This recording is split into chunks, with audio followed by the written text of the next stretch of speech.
Hey guys, tonight we're doing something a little itchy. You're about to wake up in a medieval village, and I should warn you, it's not glamorous, it's not safe, and you definitely won't survive this without at least one festering sore. Still, that's part of the charm, right? Time travel, haylofts, bad dental hygiene, and 100 creative ways to die before 30. So before you get comfortable, take a moment to like the video and subscribe, but only if you genuinely enjoy what I do here. That way I know it's real. And tell me in the comments where you're listening from and what time it is right now. I bet someone's falling asleep to this in Tokyo at 4 AM. Now dim the lights, maybe turn on a fan for that soft background hum, and let's ease into tonight's journey together. You wake up face first in straw. Real, pokey, dusty straw. Not a cute hayride kind of straw. This stuff's stabbing your cheek. It smells like damp animal and a warm sweat and something vaguely mushroomy. You turn your head. You're in a hayloft. An actual hayloft. And there's a chicken perched 3 inches from your nose watching you like it owns the place. Honestly, it probably does. The rafters creak above you, the floor below is dirt, and the barn doors are cracked open just enough to let in a sliver of pale blue dawn. It's morning. Probably. You hope. You sit up slowly and everything feels wrong. You're wearing some kind of burlap tunic that's basically just a sack with holes. No underwear. That's a bold design choice. Your feet are bare, dusty, and someone has helpfully tied twine around your ankles to keep the shoes from falling off. Except there are no shoes, just the twine. You do a quick mental scan for anything modern. Phone? Nope. Wallet? Not even close. Dignity? Hanging on by a thread. Somewhere below, a man yells something in Middle English, or maybe he's just gargling gravel. Either way, it's loud and not remotely friendly. You creep to the edge of the loft and peek down. A very sweaty man is angrily pitching hay with a pitchfork while a child, naked except for a goat, is chasing what might be a rat, or a ferret. Either way, it has a long tail and a lot of teeth. You climb down a rickety ladder and land awkwardly, scaring the chicken, which screams and flaps directly into your face. Welcome to the year 1327, probably. Your name is irrelevant, but if you insist, everyone here will call you Thomas. Or if you're obviously female, you're now Alice or Marjorie. Take your pick, there are only like 5 names to go around. The sweaty man looks up from his work and squints at you. You mumble something polite and he snorts, gesturing vaguely at a pile of dung, and muttering the medieval equivalent of, "Get on with it." So naturally you just sort of nod and walk away with purpose, pretending to know what you're doing. A classic move. Outside the barn, the village stretches in both directions like someone tried to draw a town after only reading about it once. Muddy paths crisscross between thatched cottages that seem to be held together by hope and urine. Chickens run freely. Pigs are also running freely. A woman slaps laundry against a rock with enough force to summon demons. 2 men are arguing over something that might be a stick or a very unfortunate loaf of bread. You're hit with a wall of smells. Smoke, manure. Old fish.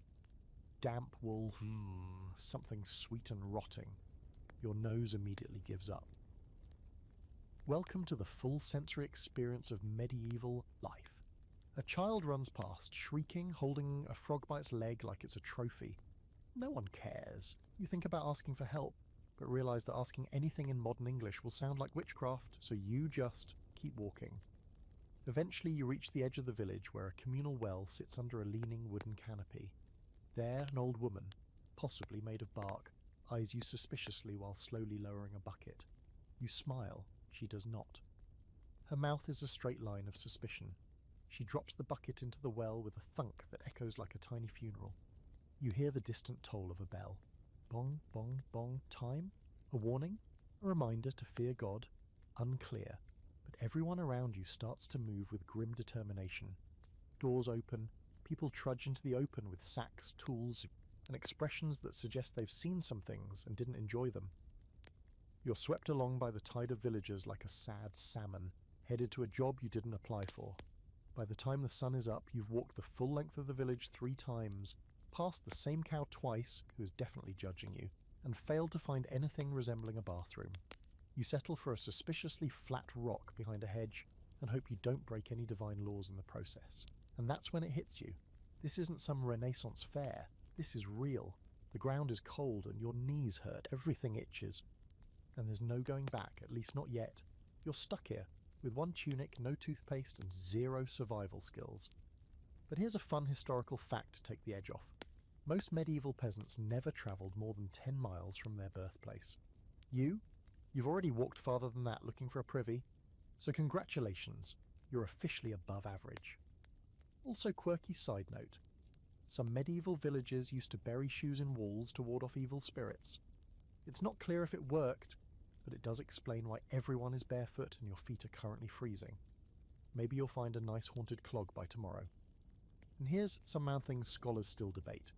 How bad was life, really, for a medieval peasant? Some argue it was a never-ending slog of back-breaking labour and early death. Others say people found joy in simple things: community, rituals, feasts, and seasonal rhythms. You're not sure which version you believe yet. But as a goose honks directly into your soul and a rooster dive-bombs your head, you're starting to lean towards slog. You get the distinct feeling you're being watched, and not in a curious way. More like a who let this barefoot weirdo into the village kind of way. The old woman from the well is still glaring, by the way. Her bucket creaks as she hauls it up, and you catch a glimpse of cloudy water that somehow manages to look thirst-quenching and dangerous at the same time.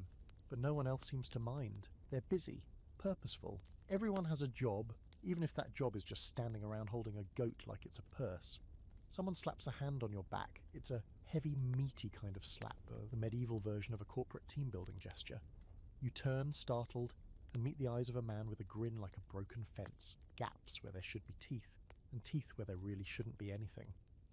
He shoves a wooden rake into your hands and mumbles something that vaguely resembles English, if English had been dropped in a swamp and raised by wolves. You catch the words common field and get on with it, and then he's off, hollering at a chicken that may or may not be his wife's mortal enemy. So this is it, your new job, rake duty in a medieval field. You look down at the tool in your hands. It's basically just a branch someone whittled into a vague shape and prayed over. The prongs are uneven, and it smells like damp mushrooms and despair.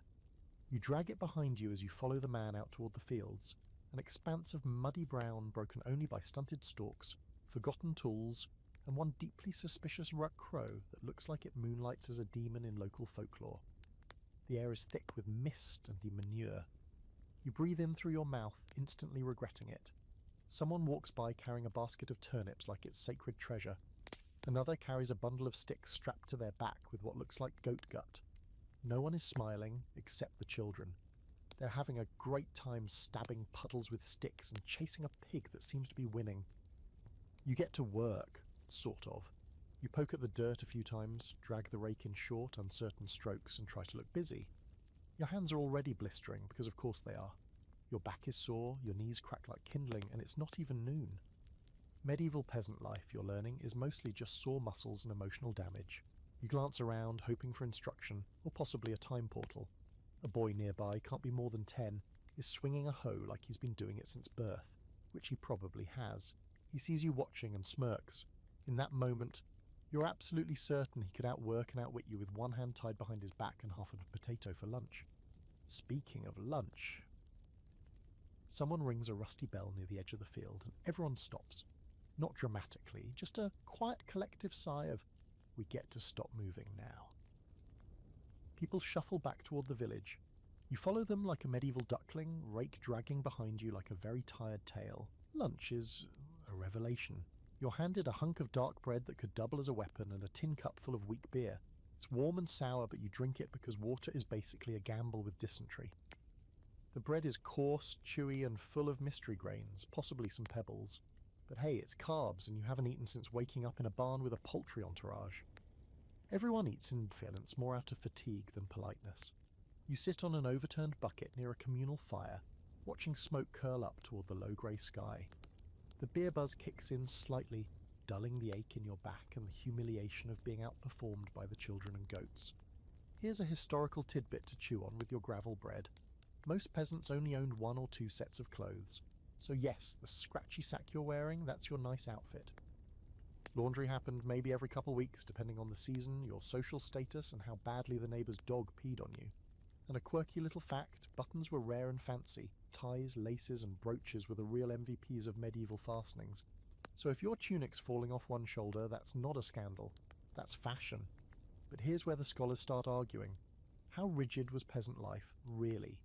Were you locked into your role from birth, or could a clever, lucky, and probably very clean peasant move up the social ladder? Some historians say yes, it happened, though rarely. Others say no. You were basically born into a cosmic joke and expected to laugh quietly until you died of foot rot. You look down at your own feet covered in mud, bug bites, and a growing sense of despair. Yeah, checks out. After lunch, it's back to the fields. Because of course it is. No nap, no union breaks, just more mud, more raking, and the existential question of whether this counts as cardio. You start to notice the rhythm of things, the way people move, the unspoken choreography of shared labour. There's a strange beauty to it, in a soul-crushing sort of way. No one's really talking, but everyone knows what to do. Even the animals seem like they've signed some unspoken labour agreement. Chickens peck without panic, oxen plod with resigned dignity. You mostly try not to fall into a ditch. Eventually the sun dips behind the low hills, casting everything in a soft golden hue. Someone shouts a final command and tools are gathered, hands are wiped on tunics until the slow trudge back to the village begins. You follow, exhausted, every muscle protesting your rake, now a burdensome relic of your terrible new life. As you reach the edge of the village, someone passes you a turnip. No explanation, just a cold, dirt-dusted turnip in your palm. You nod in confused gratitude. They nod back. Apparently this is the medieval version of small talk. You're too tired to question it. You wake up the next morning to the sound of a rooster screaming bloody murder 3 feet from your face. It's not just crowing, it's issuing threats. You roll over on the straw pile that's now your bed, but the movement triggers 100 sharp jabs from broken stalks and flea bites you definitely didn't have yesterday. There's also a weird wet patch. You pray it's just condensation and not some nocturnal gift from the chicken mafia. Your stomach growls like a medieval dragon. You're starving. Actual hollow ache in your ribs kind of hungry. Turns out manual labour on bread and weak beer doesn't cut it. You shuffle out of the barn, blinking against the early morning sun. The village is already alive, kind of. People walk around with the quiet misery of those who never got enough sleep and expect today to be only marginally worse than yesterday. You follow the scent of smoke and something vaguely edible toward a cottage with an open hearth. The air is thick with the smell of damp ash, sweat, and something that might be onions, or at least the ghost of onions. Inside, a woman is ladling a greyish sludge into wooden bowls. Her hair is tucked into a rough linen coif, and she has the permanent squint of someone unimpressed with everything, including your face. She doesn't speak, just hands you a bowl and moves on. The bowl is warm. That's the nicest thing you can say about it. You stare into the contents. It's pottage, a catch-all term for whatever we had, boiled until dead. Today's version appears to contain barley, possibly cabbage, definitely water, and something suspiciously gelatinous that jiggles when you breathe near it. You take a tentative bite. It tastes like sadness and dirt. Not dirt as a flavour note, actual dirt. Still you eat it, because options are not on the menu. Beside you, a man with a face like old leather slurps his bowl loudly, then wipes his mouth with a sleeve that's seen better centuries. He offers you a hunk of dark bread, the same chew-resistant brick from yesterday. You take it, break off a piece, and dip it in the sludge. Somehow it makes it worse, like gritty gravy with a touch of mould. Excellent. You sip from a clay cup filled with more warm beer. Still flat, still sour, still better than dysentery. You remind yourself that medieval water was often straight-up poison. Wells weren't always clean. Rivers were basically open sewers. If you wanted to stay alive, you drank beer even for breakfast. It was weak but boiled, which meant fewer surprise plagues in your intestines. And speaking of plagues, you look around the room and realise everyone's skin has a faint, unhealthy pallor. Like they've all had a mild fever since birth. Their eyes are sunken, teeth, what's left of them, are varying shades of amber, and their hands are thick with calluses. They don't seem sick exactly, just used. Like tools that were never put back in the shed. You finish your breakfast and try not to think too hard about how little nourishment it actually provided. But here's your fun historical fact for the day. For the average peasant, the diet was almost entirely bread, pottage and ale. Meat was rare. Fruits and vegetables, seasonal luxuries, spices, forget it. The most excitement your mouth would get was the occasional weevil surprise in your flour sack. Protein came from beans and lentils, if you were lucky, and the occasional fish or egg. Assuming the church calendar allowed it, of course. Now here's the quirky bit. Some medieval folks genuinely believed certain foods had moral consequences. Rich foods like pork or butter could lead to gluttony and sin. Cold, damp foods like cucumbers were considered dangerous. They were thought to chill the stomach and invite illness. Imagine telling your local priest that you ate a cucumber and he gasps like you just summoned a demon. And for the scholars in the back row, there's an ongoing debate about how bad peasant diets really were. Some records suggest villagers got more calories than you'd expect, especially during harvest. Others argue that constant food insecurity, malnutrition, and vitamin deficiencies were just facts of life. You personally are beginning to suspect that scurvy is in your future, and probably rickets, possibly both. After breakfast, you try to help clean up, but the coif-wearing woman shoos you away with the enthusiasm of someone swatting flies. Outside, the day has warmed just enough for the mud to smell stronger. Your stomach still rumbles, which feels deeply unfair. You just ate something technically edible, probably. You wander back toward the field where you worked yesterday, rake in hand, when a small group of people passes you, chattering in low tones. You catch a few familiarish words: fire, grain, blessing, and then one that makes your ears perk up. Ergo.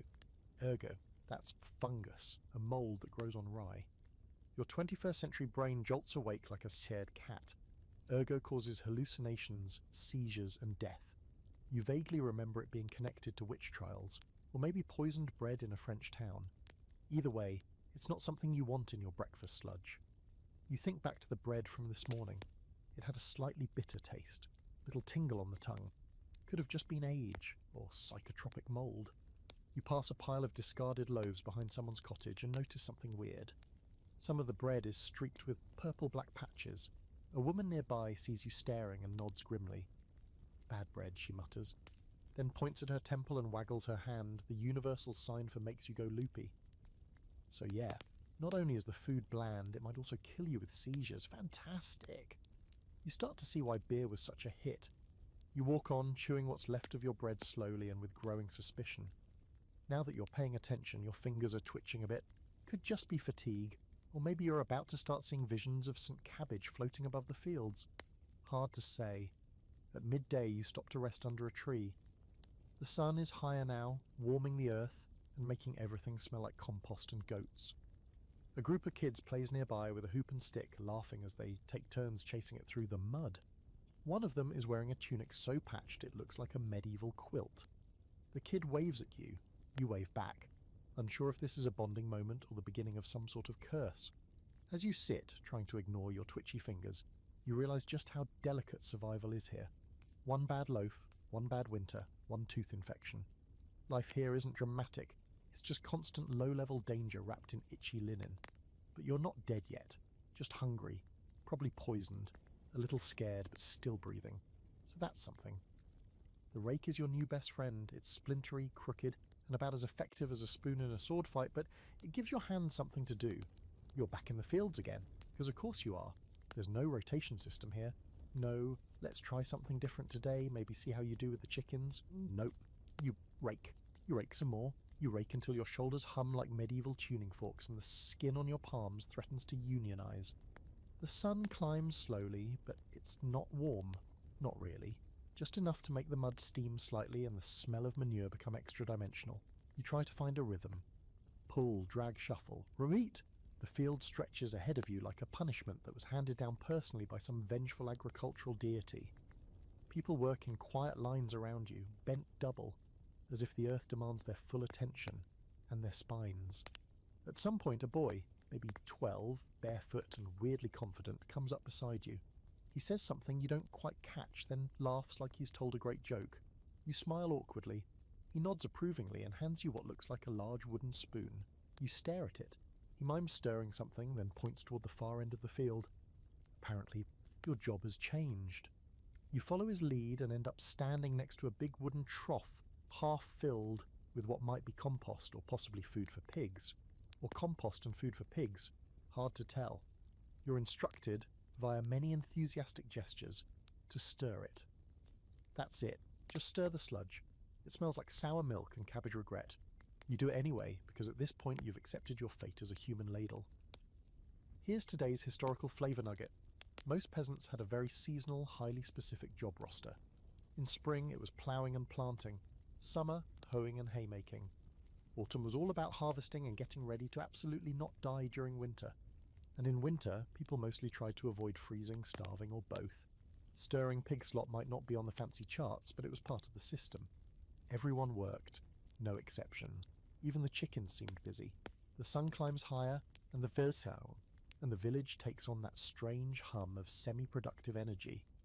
A group of women heads toward the river with bundles of laundry and hunched shoulders that say, "We're going to complain about this loudly." A shepherd strolls past with a dog that looks more wolf than pet. The pig pen erupts into chaos as one particularly bold hog stages a daring escape, only to be lured back with a turnip and some yelling. You stir your bucket. The pig watches you. You feel judged. It's around midday when something finally breaks the monotony. A sharp whistle from the edge of the field, followed by raised voices and the unmistakable sound of running. You stop stirring and shade your eyes. A group of villagers is chasing someone, fast.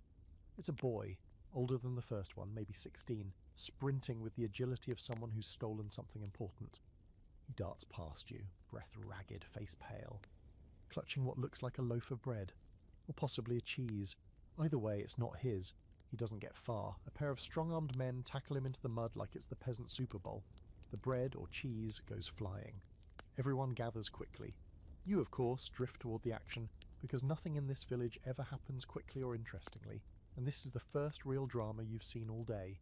There's shouting, spitting, a lot of hand-waving. The boy is dragged toward the village green, still squirming. People mutter about stealing from the Lord's store, and no respect, and last week's bad omen. You catch the word stocks, and feel your stomach clench.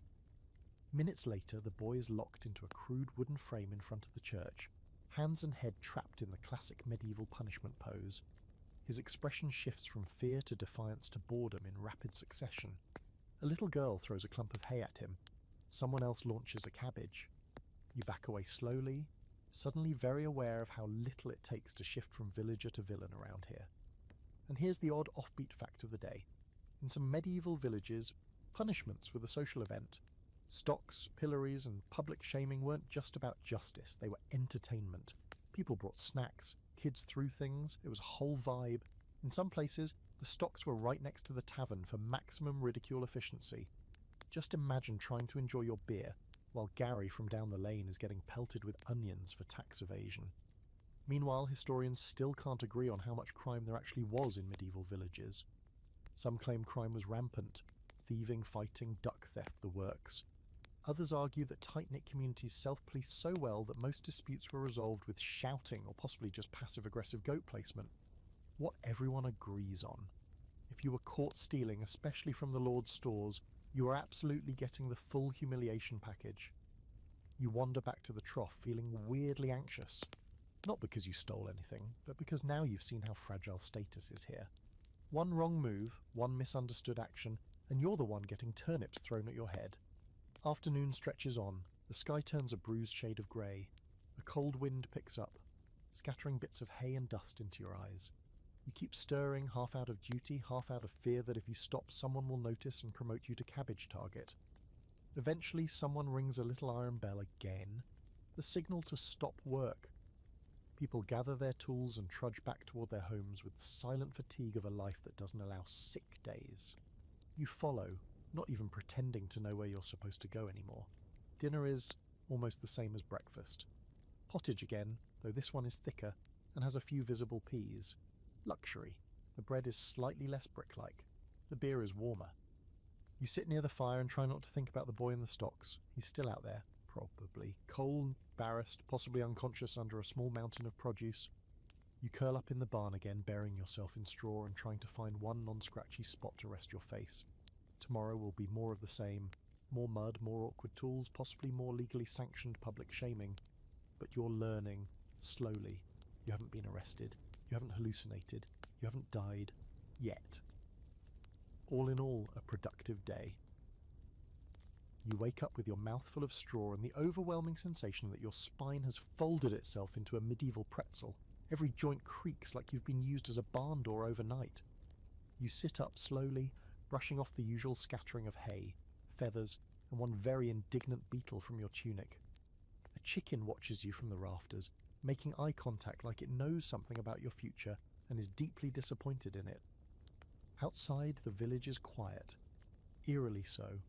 No rooster screaming, no children shrieking, no pigs running loose like the drunk uncles of the animal world.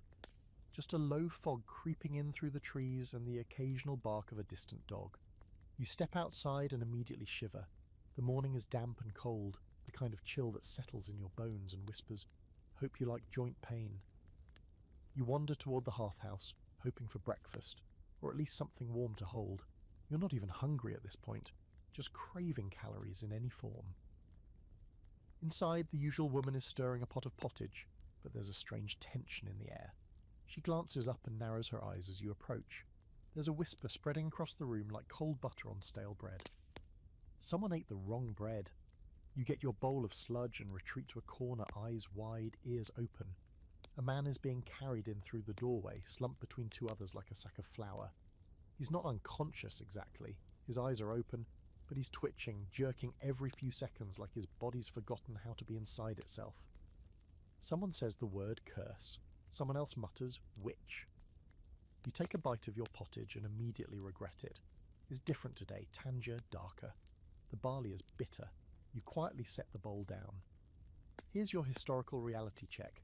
In medieval Europe, ergot fungus, yes, the same one that you may or may not have tasted yesterday, could infect rye grain and led to a condition called St. Anthony's fire. People who ate the contaminated bread experienced hallucinations, convulsions, and gangrene. Yes, actual gangrene. Fun times. And since nobody understood mold or microscopic life, the default explanation was either demonic possession or divine punishment. Nothing like spiritual panic to spice up your breakfast. A small crowd gathers around the twitching man. Someone starts praying loudly. Another person ties a string of wooden beads around the man's wrist. There's mention of the herbalist, but also hesitation. She lives on the edge of the woods, which is practically another country as far as the village is concerned. You get the feeling they only call her when things have escalated past the reach of prayer and leeches. The man moans and clutches his stomach. You edge away, not entirely sure whether this is a mouldy bread situation or just a poorly timed hernia. Either way, you're not getting involved. Not today. You've decided your new goal is simply don't eat cursed bread. That's it. That's the bar. You return to the field, trying to shake the image of the man's trembling hands. The work today is more of the same. Dragging, shoveling, pretending you know what the weeds look like. Your body protests with every motion, but there's a rhythm to it now. You don't think about the pain as much. You focus on the sound of the wind rustling through the stunted stalks, the low mumble of other workers, the distant bell that rings in odd intervals from the church tower. Time is kept by bell and shadow here, and neither cares if you're having a breakdown. Around midday, a reeve walks through the fields. You've seen him before. He's the tax collector's slightly more tolerable cousin. Reeve duties include organising labour, settling petty disputes, and ensuring the lord gets what's his. He wears a dark wool cloak and carries a stick not quite long enough to beat anyone with, but definitely long enough to tap things disapprovingly. He stops to talk to one of the workers, then gestures to you. You freeze. He says something, then waits. You nod like you understand. He repeats it slower. Still nothing. He frowns and waves you over with the same expression someone uses when calling a particularly stubborn mule. You follow, rake in hand, heart doing the medieval equivalent of buffering. Turns out you've been reassigned. Not fed, just rotated. You're now helping grind grain at the village mill. You don't know whether to be relieved or terrified. On one hand, no more mystery pottage.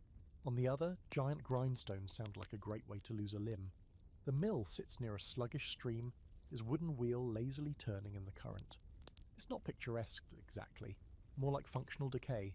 You step inside and are hit by the overwhelming scent of old grain, damp wood, and a faint burnt aroma that makes your eyes water. Inside, an older man with arms like tree trunks shows you the basics.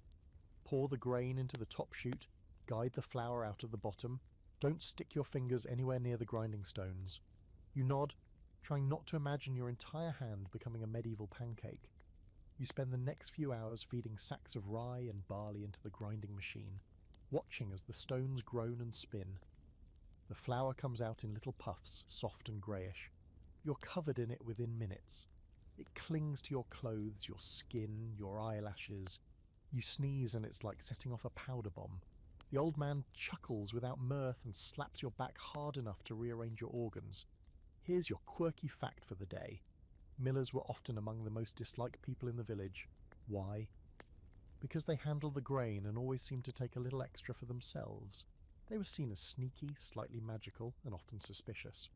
Want to start a good medieval rumour? Accuse the miller of shorting your flour, or consorting with the devil, or both. Meanwhile, scholars still bicker about whether the whole bread poisoning situation was as widespread as people think. Some argue that outbreaks of ergotism were rare and localised.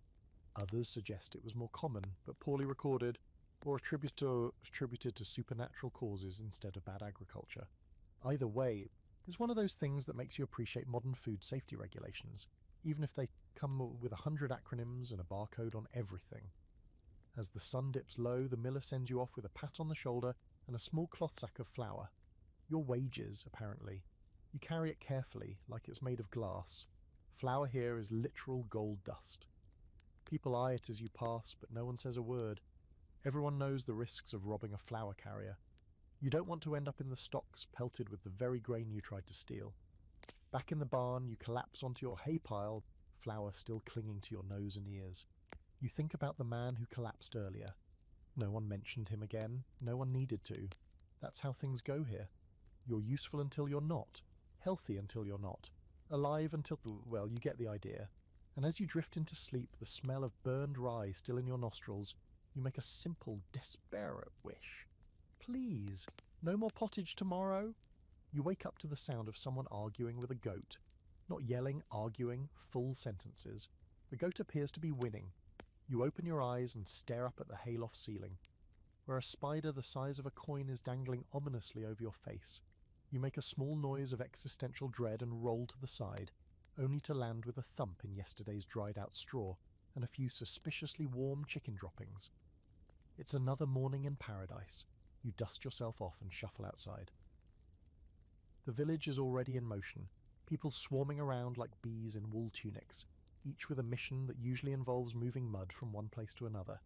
You decide to skip breakfast, not out of bravery, more out of pottage fatigue and a cautious desire to not consume another dose of potential rye fungus.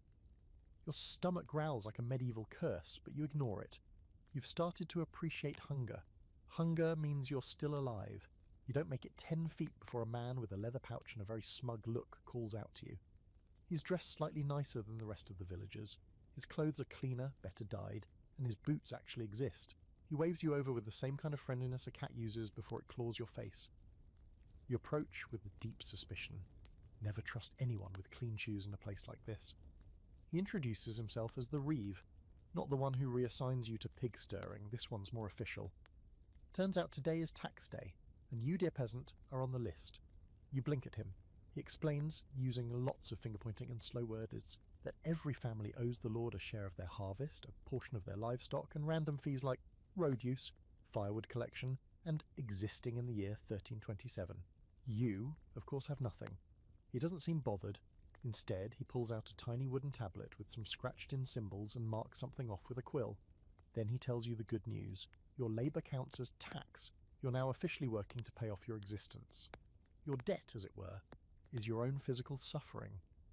And here's a cheerful historical fact. In many medieval villages, peasants owed taxes to their local lord, their church, and sometimes even a monarch they'd never seen. These taxes came in the form of grain, wool, eggs, and other goods. Or if you had none of those, you're back. It was called labour rent, and it meant spending part of your week doing work for the Lord instead of yourself. You were a tenant on his land, and everything you did was essentially part of your running tab. You try asking what happens if someone doesn't pay. The Reeve smiles. Not kindly. As if on cue, you pass a cart loaded with firewood creaking under its weight. Two boys are dragging it toward the manor house, sweat dripping from their faces. It's their family's timber fee for building a small shed last spring. One of them stumbles, nearly toppling the load, and a nearby guard gives him a solid whack on the shoulder with a stick. Not hard enough to injure, just enough to remind everyone who's in charge. You keep walking, you end up back at the mill, because apparently flour doesn't grind itself, and you're still the newest unpaid intern in the feudal system. The old miller grunts in recognition and hands you another bag to haul. It's heavier than yesterday's, and halfway through carrying it you seriously consider inventing the wheelbarrow a few centuries early. As you work, you start thinking about what it means to own something here. You don't own your clothes, they were probably handed down through 3 cousins and a cow. You don't own your time, it's taxed. You don't own your labour, it's taxed too. Even the hut you sometimes sleep in, not yours, it belongs to the Lord. Everything circles back to the guy in the manor house, who, if rumours are true, once bought an entire pig just to see if it could eat an eel.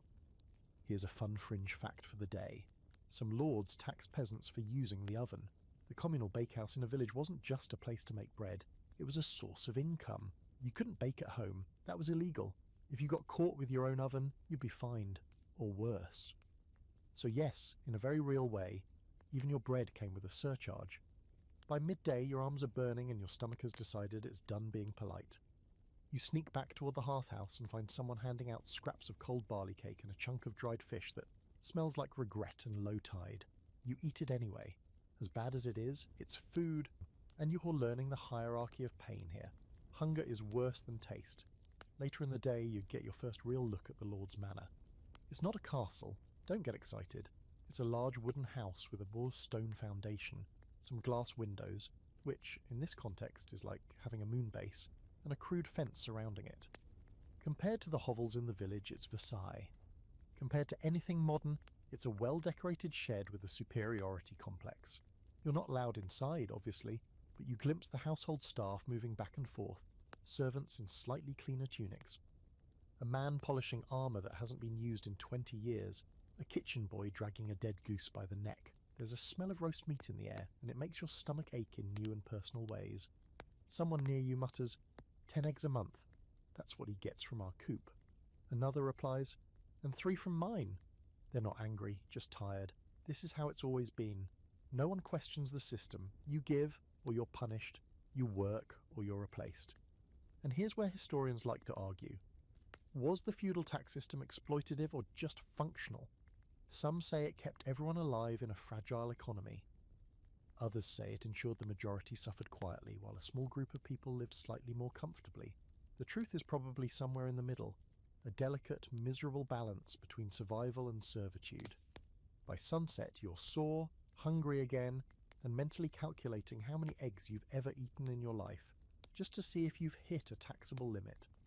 You trudge back to the barn, sack of flour slung over your shoulder like a badge of peasant honour. As you settle into your hay pile, you realise something. You're becoming invisible, not in a sad, ghost-like way, but in the way that everyone else here is. You're just another set of hands, another name on a list, no different than the rake you used yesterday or the sack of barley you hauled today, and somehow that's starting to feel normal. Morning doesn't come so much as happen to you. You blink awake with straw pressed into your cheek and a chicken roosting very confidently on your hip. She stares at you like you're the unwelcome guest here, which is technically accurate. You slowly shoo her away and sit up, joints creaking in the musical tones of C minor peasant lament. Your mouth is dry, your hands are swollen from yesterday's labour, and something bit your ankle in the night. Probably a flea, could have been the chicken. At this point, the difference feels philosophical. You drag yourself out of the barn and into the cool morning mist. The sky is a dull grey smear and the village is already humming. Quiet voices, creaking cart tarts, dogs barking at nothing. It's a rhythm you're starting to recognise. Everyone knows where they're supposed to be. Everyone but you. You wander toward the centre of the village, hoping to pick up some clue about what task you're supposed to fake your way through today. Instead, you're intercepted by a short, wide woman carrying a bundle of wet linens and an expression like she hasn't smiled since the last lunar eclipse. She thrusts a dripping shirt into your hands and grunts something you don't understand. The tone, however, is universal. Help, now. So you follow her. She leads you to a small stone structure near the well, a low, warm building where smoke curls lazily from a vent in the roof. Inside, it's surprisingly cosy. A large, dome-shaped oven dominates the space, and the air is thick with the smells of yeast, damp linen, and overcooked onions. Several women move about the room kneading dough, slapping clothes against wooden tables, and muttering at each other in a steady, gossipy rhythm. You've entered the communal oven house. The local hotspot, literally. This place serves two essential functions. It bakes the village's bread, and it's where women gather to launder clothes, dry herbs, and, more importantly, trade information. Within 10 minutes of entering, you know who's sick, who's pregnant, who's cheating, who has lice, and who's been secretly feeding the priest extra eggs under the table. The smell of smoke is only slightly overpowered by the scent of boiling scandal. Here's your historical nugget of the day. The communal bakehouse was a key feature in many medieval villages. Families prepared their bread dough at home, then brought it here to be baked. It saved fuel, time and effort, and it was taxed, of course. Nothing here is free. Even your bread gets billed. You try to stay out of the way, but you're quickly handed a cloth and pointed toward a bench where piles of damp tunics await beating. The process is somewhere between therapeutic and brutal. You slap the garments against a stone table while two elderly women discuss in hushed tones whether or not the village reeve has a devil's birthmark on his upper thigh. You try not to picture it. As you work, someone slips you a crust of bread still warm from the oven. You take a cautious bite. It's dense, earthy, and thankfully free of visible fungus. You chew slowly, grateful for something that doesn't taste like boiled cabbage dreams. Around you, the gossip continues. A woman with powerful forearms and a sharp nose leans over and whispers, "Did you hear about Ralph's youngest? Dreamed of fire 2 nights in a row. The kind of fire that burns the sky." You blink. She nods seriously. Bad omen. Could mean plague. Another woman nearby crosses herself. A third mutters, "Or maybe he just ate last week's barley." And that brings us to today's quirky fact. In medieval villages, dreams were serious business. They were believed to be messages from God, the devil, or ancestors with unfinished gossip. A child dreaming of fire could be a warning of illness, war, or failed crops. Or, he could have just had gas. Either way, the village takes it very seriously. The conversation moves on to a woman who's too cheerful for a widow, to a pig that smiles too much, and to someone's missing spoon, which may or may not be in the priest's private stash. You realise that in a world without newspapers, television, or reliable mail, gossip is more than entertainment. It's the news cycle. It's how reputations are built and destroyed. And here, your name, if they ever figure it out, is probably being shaped right now by someone's casual remark about how weird you look at turnips. That's how fast it happens. There's a brief lull in the chaos when someone drops a cloth too close to the oven and it catches. Flames jump up like they've been waiting all morning. Shouts erupt. Buckets fly. A woman throws what might have been a pot of stew directly on the fire. It works. The oven house returns to order in less than a minute. No one panics. No one even screams. It's clearly not the first time this has happened. After things settle, the forearm lady offers you a seat near the oven. You sit, sweat already prickling your neck from the heat. She eyes you carefully and finally asks, "You're not from here, are you?" You freeze. She doesn't seem hostile, just curious. You mumble something about being from the south. She snorts. Everyone's from the south when they don't want to say. She doesn't push it, just hands you another piece of bread and resumes her shirt thrashing with gusto. Here's where scholars like to argue. Was medieval village life tight-knit and supportive, or petty and suspicious? Some argue that small communities offered safety, shared work, and mutual care. Others point out the rampant superstition, constant fear of difference, and quickness to assign blame. You're starting to think it was both. People relied on each other, yes, but they also watched, judged, and whispered.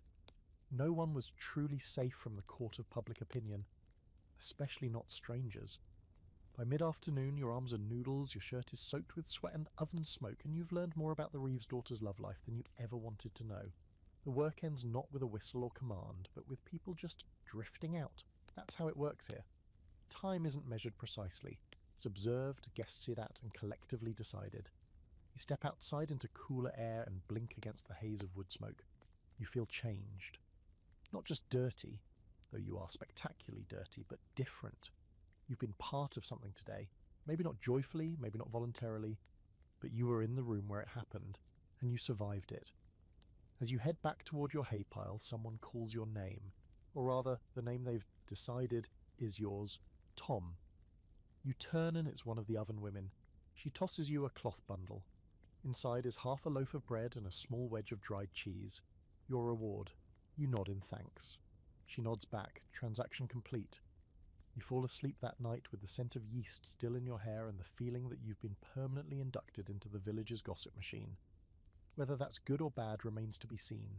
But for now, you've got bread, a blanket made of straw, and a chicken who's finally chosen someone else to poop on.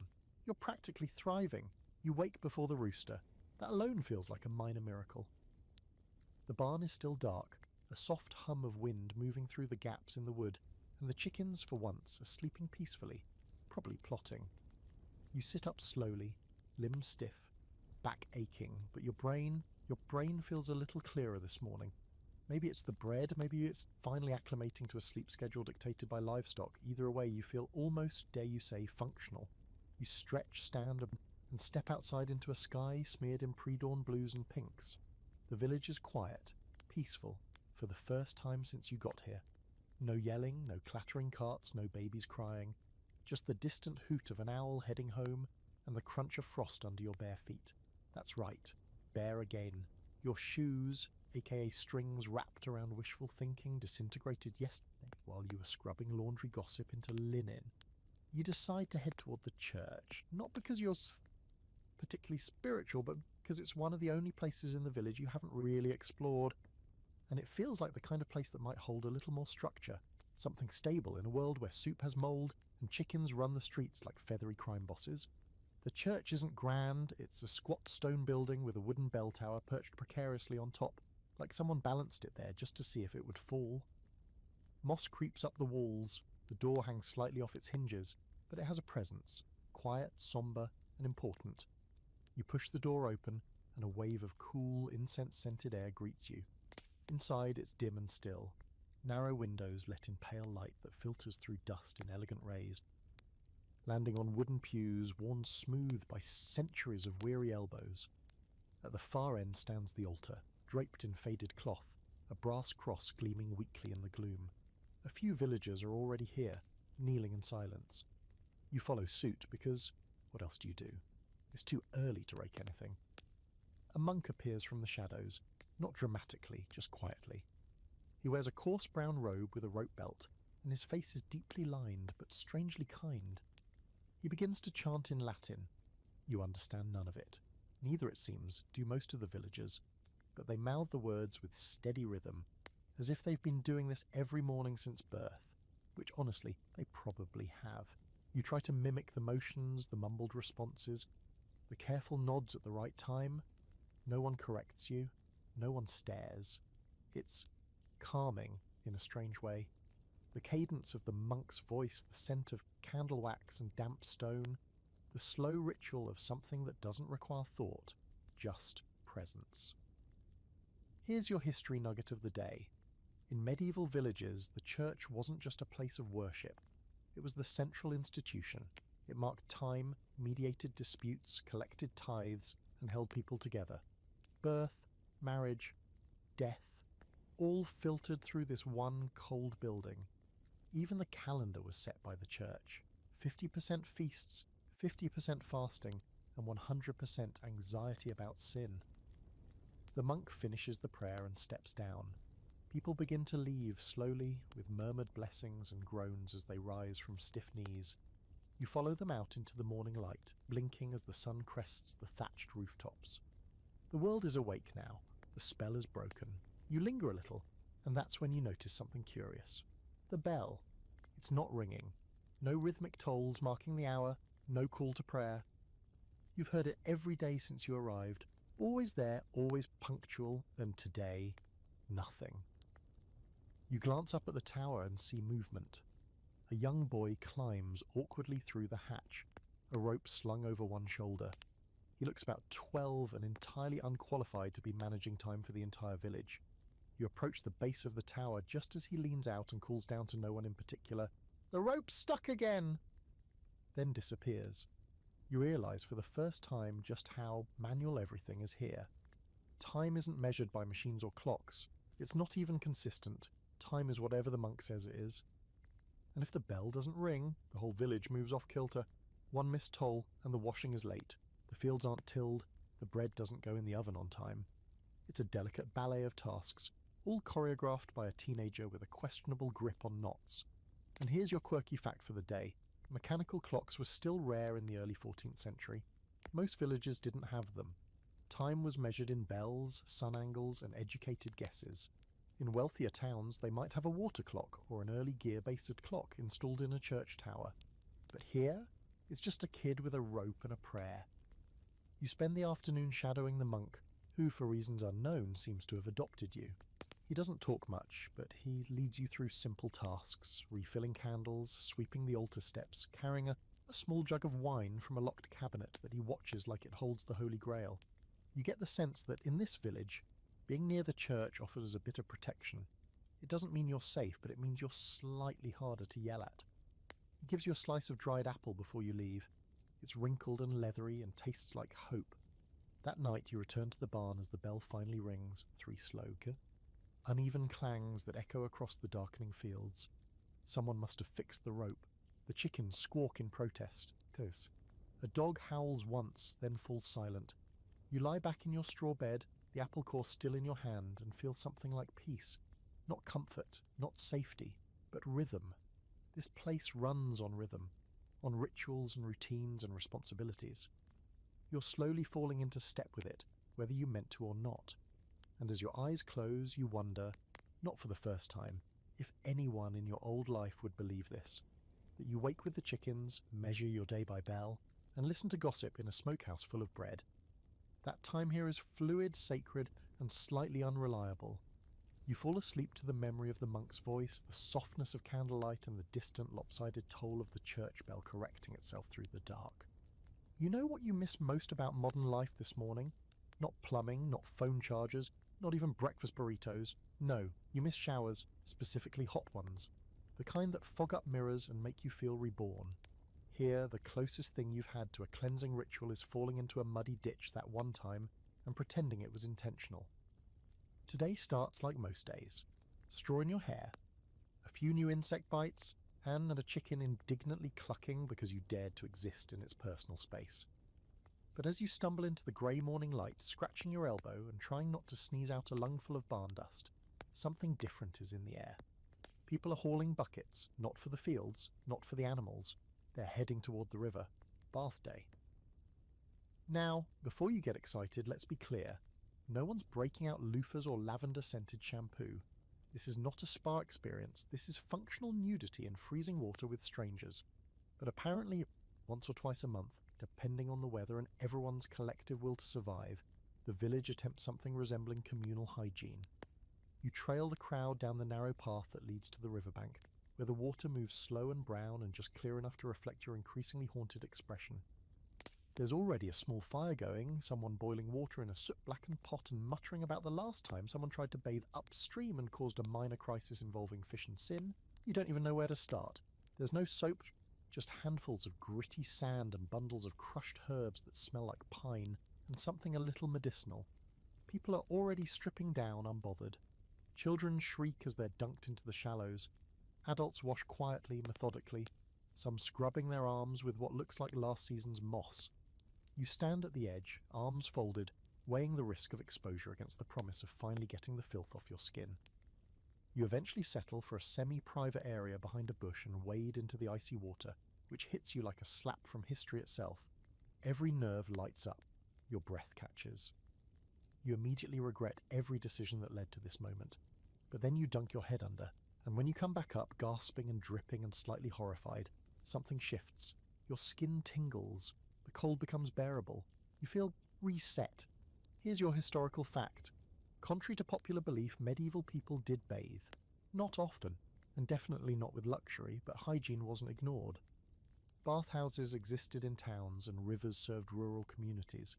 People used herbs and rough cloths to clean themselves. And yes, they understood that clean skin meant fewer infections, even if they didn't know what a germ was.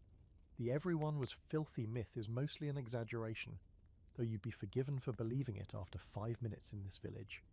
Once you're relatively clean, or at least slightly less crunchy, you step out and dry yourself with the least damp part of your tunic.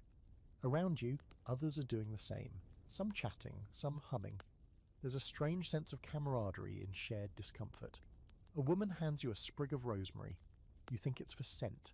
You shove it under your armpit. She nods approvingly. Then someone screams. Not in pain, more in surprise. Everyone turns. A young man is leaping out of the water, clutching his foot and shouting something about a water demon. People rush over. You do too, because let's be honest, it's probably not a demon. It's a leech. You're correct. A fat, wriggling, absolutely horrendous leech is hanging from his big toe. A nearby boy flicks it off with a stick and throws it into the bushes. The young man swears loudly and hops in circles. People mutter about omens, then go back to washing. You make a mental note to avoid river bathing for the next decade or so. Quirky fact of the day. In some parts of medieval Europe, bathing was associated with moral decay, not because cleanliness was bad, but because bathhouses in cities often doubled as, well, other establishments.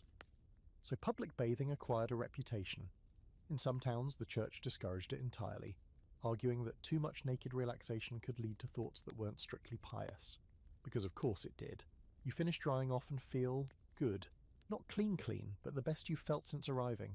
Your skin no longer itches from straw mites. Your feet aren't encased in mud.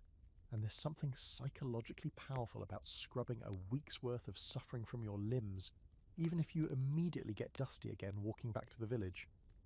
As you return, hair dripping, someone offers you a hunk of bread and a boiled egg. You take both gratefully and sit near the fire to warm your hands. People are laughing now. Bath day, it turns out, is a bit of a holiday. Spirits are higher. No one's arguing. The bread is only slightly burnt. Even the reeve seems in a good mood, possibly because he didn't have to fish any bodies out of the river this time. Here's something historians still wrestle with. Were medieval people really bothered by dirt and soil? Or had they simply adjusted their expectations? Some records show nobles washing their hands before and after meals, using scented cloths and herbs to freshen up. But in villages like this, dirt was normal, scent was personal, and your bathing schedule was tied to weather, opportunity, and the occasional leech-related trauma. That evening you curl up in your hay nest feeling almost civilized. Your hair is still damp, your tunic clings in places it shouldn't, but your skin feels new, like it remembers what air feels like. You lie on your back staring at the beams above, and think about how much of daily life here is about just trying to stay warm, trying to stay clean, trying to survive, and occasionally trying to feel human. You fall asleep smelling faintly of rosemary, river mud, and something that almost passes for dignity. You wake up to something soft brushing your forehead. For one fleeting moment you think, wow, a gentle breeze, how poetic. Then you open your eyes and realize it's a goat's nose. A very moist, very nosy goat is breathing directly into your face like it's trying to decide if you're edible or just a very ugly patch of grass. You sit up with a startled grunt startling the goat, who bleats in disgust and promptly poops in your straw pile as a farewell gift. Right, a fresh start to another glorious medieval day. You shuffle outside into the golden haze of morning and immediately notice something different. The air smells marginally better than usual. Less pig, more hearth smoke, less manure, more something vaguely meaty. That's when you remember what one of the oven house women whispered yesterday. Today's the day some of the villagers make their offering at the Lord's Manor, which means it's also one of the rare days when the inside of that place gets a little more visible to people who don't own land, armour, or an unnecessary number of dogs. You follow the slow procession heading up the slope toward the manor. Most carry baskets, eggs, cheese, a scrawny hen, a jug of wine that smells halfway turned. Everyone looks nervous but dutiful. This isn't a party. This is feudal PR. You show up, give your taxes in food and handmade goods, smile like it didn't cost you your winter reserves, and hope the Lord doesn't ask for anything weird in return. The manor up close looks like it's trying very hard to impress someone. Not you, obviously. The Lord, maybe God, is bigger than anything else around, with thick stone walls, a second floor fancy, a wooden balcony that leans at an angle suggesting it may have once hosted a drunk night, and colourful banners that flap lazily in the breeze. There's a garden too, though most of it looks like parsley and overconfident weeds. You join the line of peasants waiting at the gates, watching as each is waved through by 2 guards in armour that's more rust than metal. They glance at your empty hands. You panic for a second, then hold up your best poor person expression. Wide-eyed, humble, slightly tragic.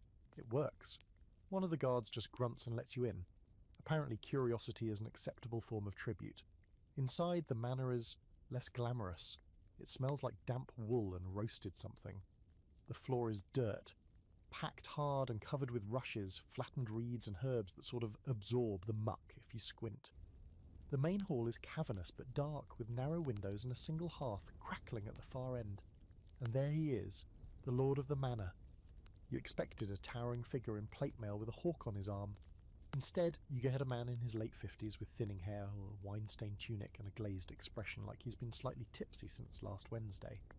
He's perched on a wooden chair with carved lions on the armrests, listening or pretending to listen as each villager presents their offering. A woman offers a bundle of dyed wool, a man hands over a salted ham that looks suspiciously gnawed. A child awkwardly recites a memorized blessing. The lord nods at each, occasionally saying something in a slurred, vaguely French accent that nobody questions. Here's your historical fact of the day. In medieval England, the manorial system meant peasants owed goods or services to their local lord in exchange for land access. The lord wasn't necessarily noble, but he held power. His manor was the administrative heart of the village, where disputes were settled, justice was dispensed poorly, and feasts were held rarely. In theory, he protected the villagers. In practice, he just sort of owned everything, drank a lot, and occasionally signed documents with an X. You shuffle forward with the crowd, nodding to anyone who makes eye contact. You overhear snippets of convulsions. One man's been fined for letting his pig wander onto the Lord's barley patch. Another had to give up his best chicken, because his wife called the reeve a frog-faced idiot during Sunday prayers. Justice is swift and heavily poultry-based around here. Eventually, the formalities wind down and the Lord calls for entertainment. Someone produces a flute. Another strums a lyre with only 3 strings. A girl with pigtails and the confidence of a drunk jester performs a wobbly dance while villagers clap politely. You try not to look too interested, lest someone mistake you for a bard and ask you to perform something. Your knowledge of medieval songs begins and ends with green sleeves and an unfortunate TikTok remix. Here's a fringe fact for your curious mind. Manor houses sometimes had their own private entertainers, jesters, musicians or storytellers who were considered slightly unhinged but socially useful. They could mock anyone, even the lord, without being punished. Mostly. Occasionally they were thrown out a window, but hey, that's job hazard. The mood lightens, the food, such as it is brought out. Some roasted turnips, boiled grains, and a mysterious pie that smells like regret and onions. A few villagers are invited to partake. Most aren't. You're definitely not. But you do manage to sneak a warm cup of mead from an unattended tray. It's sweet, herbal, and makes your knees wobble slightly. Either it's stronger than it tastes or you're very, very dehydrated. A dog walks past with a goose leg in its mouth. You're not sure if that was dinner or a guest. Later you slip outside to the back courtyard, hoping to avoid notice and possibly steal another sip of mead. That's when you see the manor kitchen in full swing. It's chaos. Servants bark orders, pots boil over, a child is furiously plucking a goose while sobbing, and someone is skinning a rabbit with terrifying enthusiasm. And here's today's scholarly debate. Just how much better was the life of a manor household servant compared to a peasant in the village? Some say it was cushier. Food, shelter, proximity to power. Others argue it was just as grueling, if not worse, with constant surveillance and zero freedom. After all, you're still poor. You just scrub floors under a slightly more expensive roof. By sunset, the feast is winding down. Villagers begin to file out, clutching empty baskets and nodding their thanks. You leave with them, a little buzzed, a lot hungry, and weirdly glad to be returning to your drafty barn and judgmental poultry. Because as strange as this village is, at least you know where you stand. In the manor, everything feels performative. Polished on the surface, but one step away from snapping. That night, as you curl up in your hay, you think about the Lord's slurred voice, the forced cheer, the tired dog dragging its dinner across a rush-covered floor. It's not better up there, just different.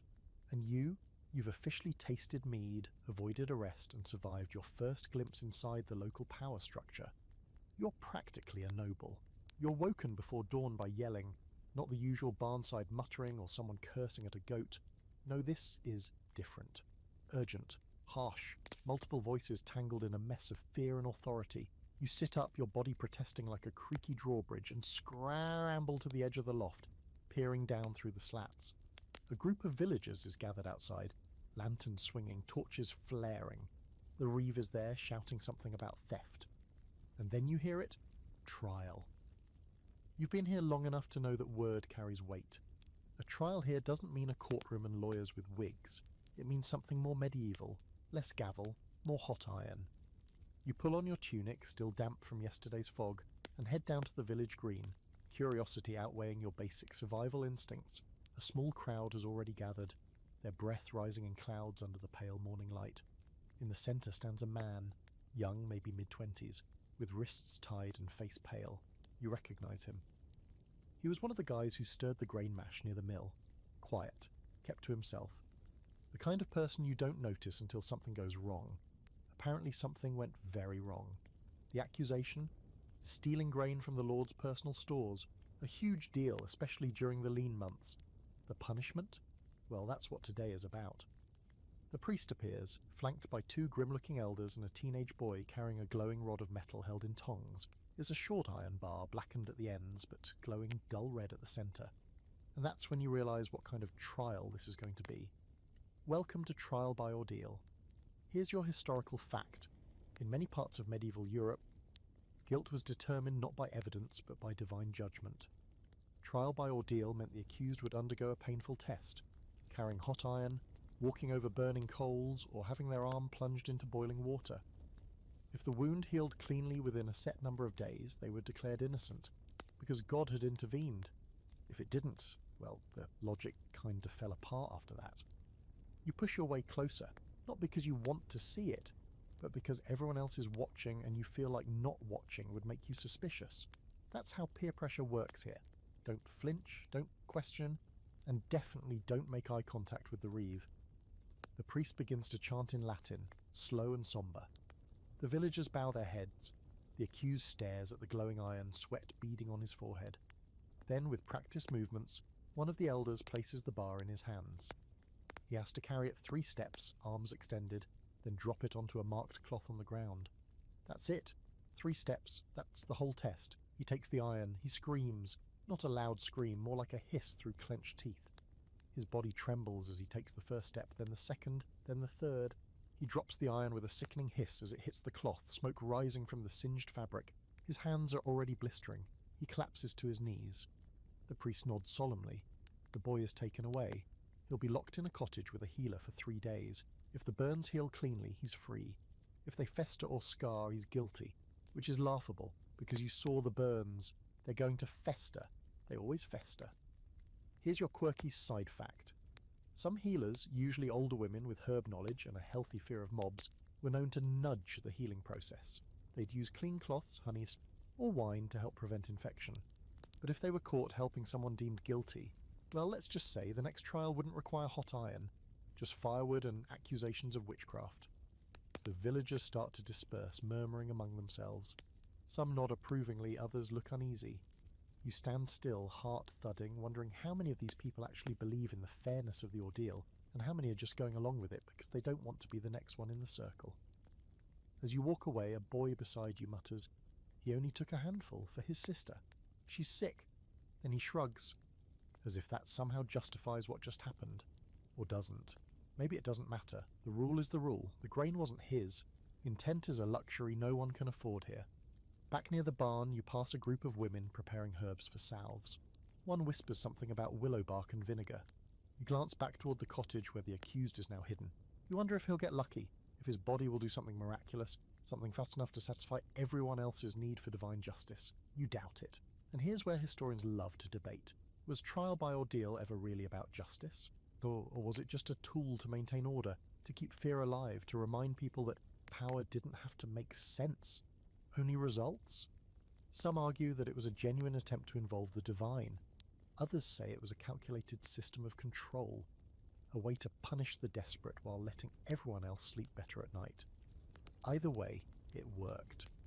No one steals from the Lord, not openly, not now. The rest of your day passes in a strange flow. You go through the motions, gathering firewood, helping sweep the bakehouse, even managing to trade a favour for a chunk of cheese that may or may not contain actual cheese. But your mind keeps drifting back to those burned hands. You think about justice, about mercy. about how here, survival is the only thing you can really chase. Everything else, morality, fairness, intent, is a game played by people with full stomachs and warm beds. As night falls and the village quiets, you lie in your straw pile, eyes wide open, listening to the wind press against the barn walls. The chickens are settled, the goat is asleep, and your feet ache. You feel colder tonight, and not because of the weather, because now you've seen what happens when the system flexes, when someone breaks the rule, and everyone watches them burn for it. And worst of all, no one questioned it. You wake up late, which is a luxury you didn't think existed here. The sun is already up, just barely, and the usual sounds of chickens, shouting, and existential dread are in full swing. Somehow you've overslept without being trampled, yelled at, or assigned a new horrifying task. It's suspicious, too quiet, like the calm before the next historically inaccurate storm. You stretch, yawn, and sit up in the hayloft, now thoroughly lived in. There's a chicken nestled by your feet again, clearly. You've been accepted as part of the flock, and your tunic is stuck to you with a combination of sweat and yesterday's dried herb paste. You probably need another bath. You're definitely not getting one. You climb down the ladder, careful not to fall, and head toward the centre of the village, expecting to be recruited for slop duty or livestock hauling. Instead, you find a line forming in front of the church. People in their best tunics, kids scrubbed pink like someone tried to erase the dirt with a rough sponge. Someone's even holding a fresh bouquet of herbs tied with twine.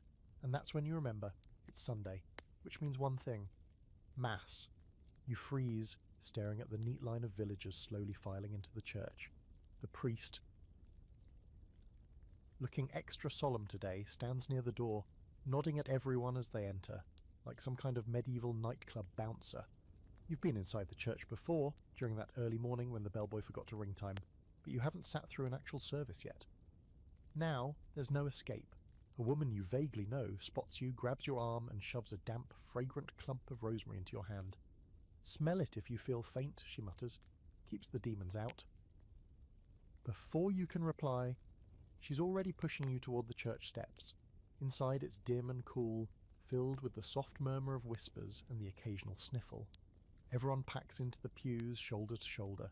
There's no personal space. The smell is a fascinating blend of wood smoke, damp wool, herbs, and people who bathe monthly. You slide into a spot near the back, clutching your rosemary like it's a holy relic. Then the priest begins. It's Latin, all of it. A flowing, rhythmic drone of a language that you recognise only because you watched one semester of documentaries in college and half understood a Harry Potter spell once. Everyone else mumbles along like it's muscle memory. The cadence is the important part, not the content. You try to fake it, mouthing along, nodding at the right times, occasionally saying amen with what you hope is the right level of conviction. Here's your historical fact for today. Most peasants didn't speak Latin. The entire church service was conducted in it, though, because it was the language of the Bible, of the clergy, of God. So for the average villager, Mass was more about being seen at church and less about understanding anything happening. It was ritual, obligation, and a little bit of community surveillance. You glance around. People aren't really focused. Some kneel, some squint at the stained glass. A boy in the next pew is clearly chewing something, possibly hay. One old man has fallen asleep upright, mouth slightly open, snoring gently like he's practiced. And you? You keep your head down, try not to make eye contact with the priest, and pray no one asks you to recite anything. But here's the fun part. Quirky fact of the day. People often brought animals to Mass. Chickens, dogs, even goats, not as offerings, just because they didn't want to leave them unattended. There were no locks, no barns with secure doors. So yes, it's not unusual when someone's cat darts between pews or a goose honks in the middle of a sermon. It's all part of the holy ambience. Halfway through the service, there's a bit where the priest reads announcements. Not exactly parish news, more like who's been sinning and how. He goes over tithes owed, praises someone for donating a cartwheel, and then launches into a warning about dancing on holy days. You swear you hear your own name, or at least a mangled version of it, mentioned in relation to irreverent behaviour near the communal oven. You try not to smile. And here's the scholarly debate of the day.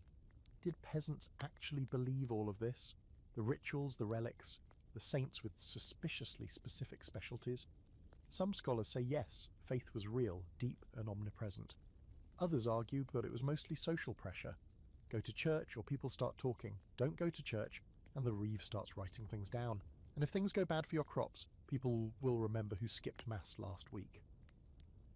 After an hour of chanting, standing, kneeling, and pretending not to fall asleep, the service ends with the ringing of a handbell and a generous splash of holy water. People shuffle out into the daylight, blinking like moles. The mood is lighter now. Kids run ahead. Women stop to gossip. Men talk about pigs. The priest shakes hands and blesses everyone like a politician on market day. You linger near the edge of the green, chewing on the stem of your rosemary, which tastes like soap and dirt. An old woman you don't recognise stops beside you and mutters, "Better than nothing," gesturing toward the church. God sees, but so do your neighbours. Then she wanders off, leaving you deeply unsettled. The rest of the day is light work. No fields, no trials, just maintenance, fixing a fence here, collecting firewood there, avoiding eye contact with the church geese. A few people are drinking weak ale outside their cottages, laughing in a way that suggests they're trying to remember what happiness felt like.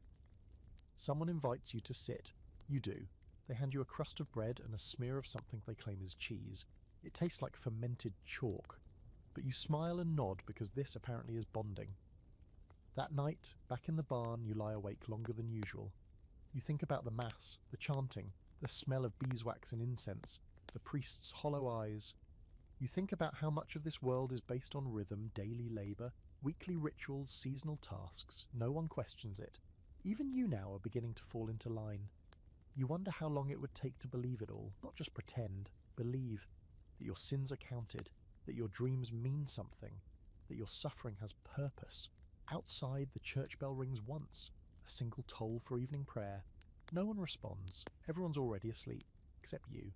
You wake up in the dead of night, not because of a nightmare or a screaming rooster this time, but because your stomach is staging a full-blown rebellion. You roll over in the hay, clutching your midsection, hoping it's just eatable hunger. You've felt hunger before, deep, empty, gnawing hunger that makes you fantasize about roasted anything. But this isn't that. This is betrayal. Your guts have signed an alliance with something and ancient. You sit up slowly, vision swimming. The barn spins slightly. The chickens rustle nervously, as if sensing that something unnatural is unfolding in their sacred straw temple. You stagger to your feet, heart pounding. A wave of nausea hits you so hard you almost fall. You barely make it outside before you collapse to your knees and vomit everything you've consumed in the past day, and possibly your memories of it too. And that's when you remember the pottage, the special pottage, the one they handed you yesterday evening with a wink and a chuckle. Feast day pottage, they said. Extra thick, they said. You remember the odd smell, the slimy texture, the fact that one of the bits in it was definitely a fish or a mushroom, or possibly both. Now you understand you've been defeated by soup. You spend the rest of the night curled next to the barn, shivering, sweating, trying not to die, or at least not die in front of the goat who keeps watching like it's taking notes. By dawn, you're dehydrated, weak, and radiating the kind of feverish regret usually reserved for bad camping trips or suspicious gas station sushi. A neighbour spots you slumped by the fence and calls over someone who appears to be a healer, or at least a woman with a large basket of leaves and no patience. She clicks her tongue at you like you're a lazy chicken, then forces a ladle of something warm and bitter into your mouth. It tastes like bark and moss and sadness. She mutters about bad fish and tainted barley and something she calls goblin belly. You don't have the strength to correct her. At this point, if a goblin crawled out of you, you'd just nod and go back to sleep. And here's your historical fact for the day. Medieval food safety was a wild gamble. Refrigeration didn't exist. Preservation meant salting, smoking, drying, or hoping. Spoiled meat was often masked with heavy spices if you were rich, or just eaten as is if you weren't. Food poisoning wasn't a once-in-a-while inconvenience. It was a regular visitor. People learned the hard way which mushrooms killed you and which ones just made you see the Virgin Mary on a flaming turnip. You're gently dragged back to the barn and wrapped in a heavy wool blanket that smells like wet dog and onion. Someone gives you a mug of weak ale, which is supposed to help somehow. You sip it, then drift in and out of consciousness for the better part of the day, visited by hallucinations featuring the oven woman shouting Latin, the reeve doing a strange dance, and a loaf of bread whispering tax advice in your ear. Later that afternoon, when your fever finally breaks, you feel like you've been exorcised. Everything aches, including your soul. Your body is empty. Your soup now. You sit up slowly and someone hands you a small piece of bread. It's hard but dry and plain. You chew it like it's the finest cake you've ever tasted. The woman, your herb-slinging saviour, nods in approval. Start with bread, she says. Then broth. Then maybe turnip if you're lucky. You ask her what exactly was in the pottage that took you down. She doesn't answer, just mutters, "It varies." Then adds, "Next time smell it first. If it smells like river and mushrooms, it's not soup, it's revenge." Here's your quirky historical tidbit.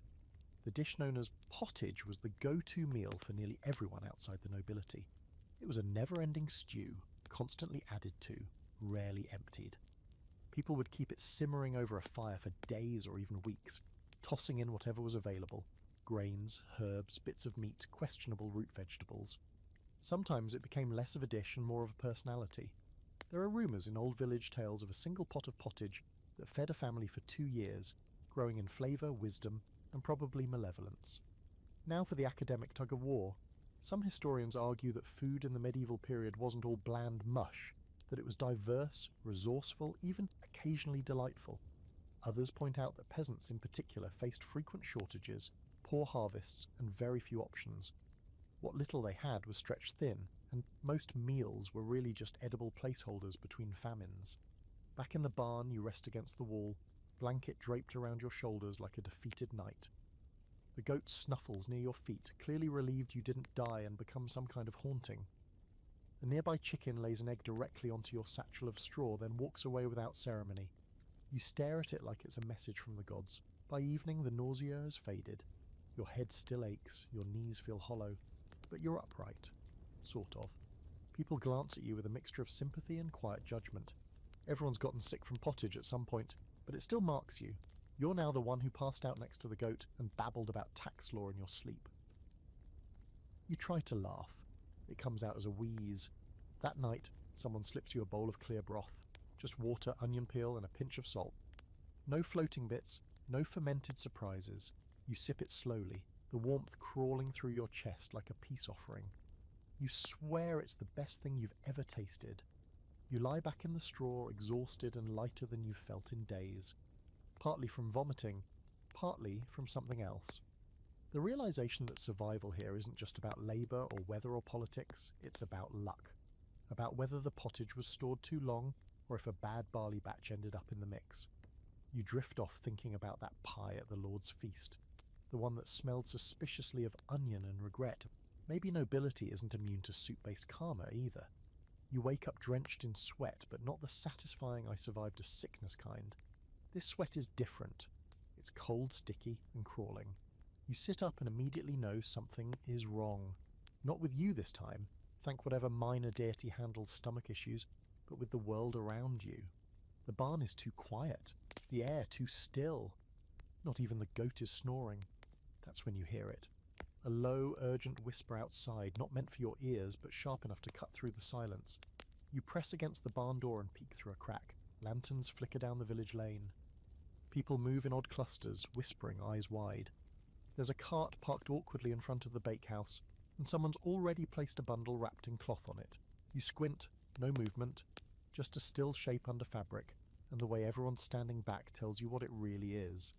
The plague has come to the village. You feel it in your bones before anyone confirms it. The old fear, the ancient kind woven into the DNA of this entire society. You pull back from the door, heart hammering. It's not just a rumour now, not something whispered about in town markets or blamed on the French. It's here, in your village. You wrap your cloak tighter and slink into the half-light. People glance at you, but say nothing. No one is saying anything now, not out loud. The entire village has become a ghost town before the ghosts even arrive. Outside the bakehouse, 2 women murmur prayers over the bundle. One of them crosses herself again and again, hands trembling. You catch a word. Buboes. You know that one. The medieval equivalent of a death sentence. Here's your historical fact for the night. In the mid-14th century, the Black Death killed somewhere between 30% and 60% of Europe's population. That's not a statistic. That's every third person you know, gone in a matter of months. Entire villages were abandoned. Entire families erased. And the worst part, no one really knew what caused it. Miasma, sin, witches, Jews, cats, they blamed everything. Except the fleas. which ironically were the only ones really pulling the strings. The Reeve stands at the centre of the square doing his best impression of someone in charge. "One case," he says. "One. No reason to panic." Which is exactly what people say when it's definitely time to panic. He explains that the sick will be moved to an abandoned cottage on the edge of the woods, isolated but not far, for care, he says, and containment. You stand still, listening, watching. No one dares breathe too deeply. You can feel the tension rising like a tide. That's when someone coughs, not just a normal cough, a rattle, a deep, wet explosion of air that cuts through the crowd like a knife. Everyone flinches, heads snap. A young man, barely more than a boy, is the sore. He clamps a hand over his mouth and turns red with effort, trying not to cough again, but it's too late. Everyone saw, everyone heard, someone screams. Chaos breaks out, not loud, not violent, just sudden. People back away. The boy runs. Someone grabs a stick. Someone else runs for the priest. You back away instinctively, heart racing. The boy disappears down an alley, coughing again, more blood this time. His name, you think, is Ellis. He helped dig irrigation ditches last week. You liked him, and now he's death on legs. Here's your quirky historical footnote. Plague masks with the long bird beaks didn't appear until a couple centuries after the Black Death's worst wave. In this time, healers wore little to no protection. Some simply stuffed herbs in their clothes. Others wrapped cloth around their mouths, thinking it might ward off the bad air. It didn't, but it made them feel better, and that was half the battle. The villagers scatter. You do too, back to your barn, heart thumping. Inside, the animals sense something is off.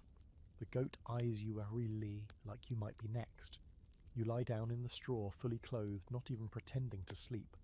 All night you hear it, not just the usual creaks and shuffles, but coughing. Distant and then closer, then distant again. A muffled sob. The bell at the church doesn't toll. The monk, you suspect, is too afraid to go near the sick, or maybe he's already sick himself. By morning, 2 more bundles appear on the cart, covered carefully, like that makes a difference. The air is different, not just colder. Heavy, afraid. No one goes to the fields, no one works the mill, even the pigs seem subdued, like they've picked up the villagers' panic through osmosis. You manage to snag a crust of bread and a few dry peas from the oven house, but no one is talking. The usual gossip has evaporated. No stories, no jokes, just eyes, watching everyone, waiting. And here's where historians like to debate. Was it the disease that killed so many? Or the fear? The panic? The collapse of every system meant to keep people sane? Because when the plague came, law broke down, rules dissolved. Neighbours turned on each other. Parents abandoned children. Priests fled. People locked their doors and hoped the plague would skip their home like it was playing a sick game of tag. Back in your barn, you sit near the entrance, staring out at the now empty paths. It's strange. How quickly routine collapses. How yesterday you were dodging soup-based betrayal and today you're counting coughs like footsteps.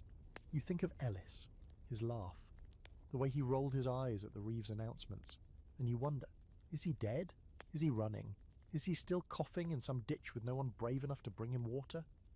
That night, you hear the church bell ring 3 times, not to mark the hour, to mark the deaths.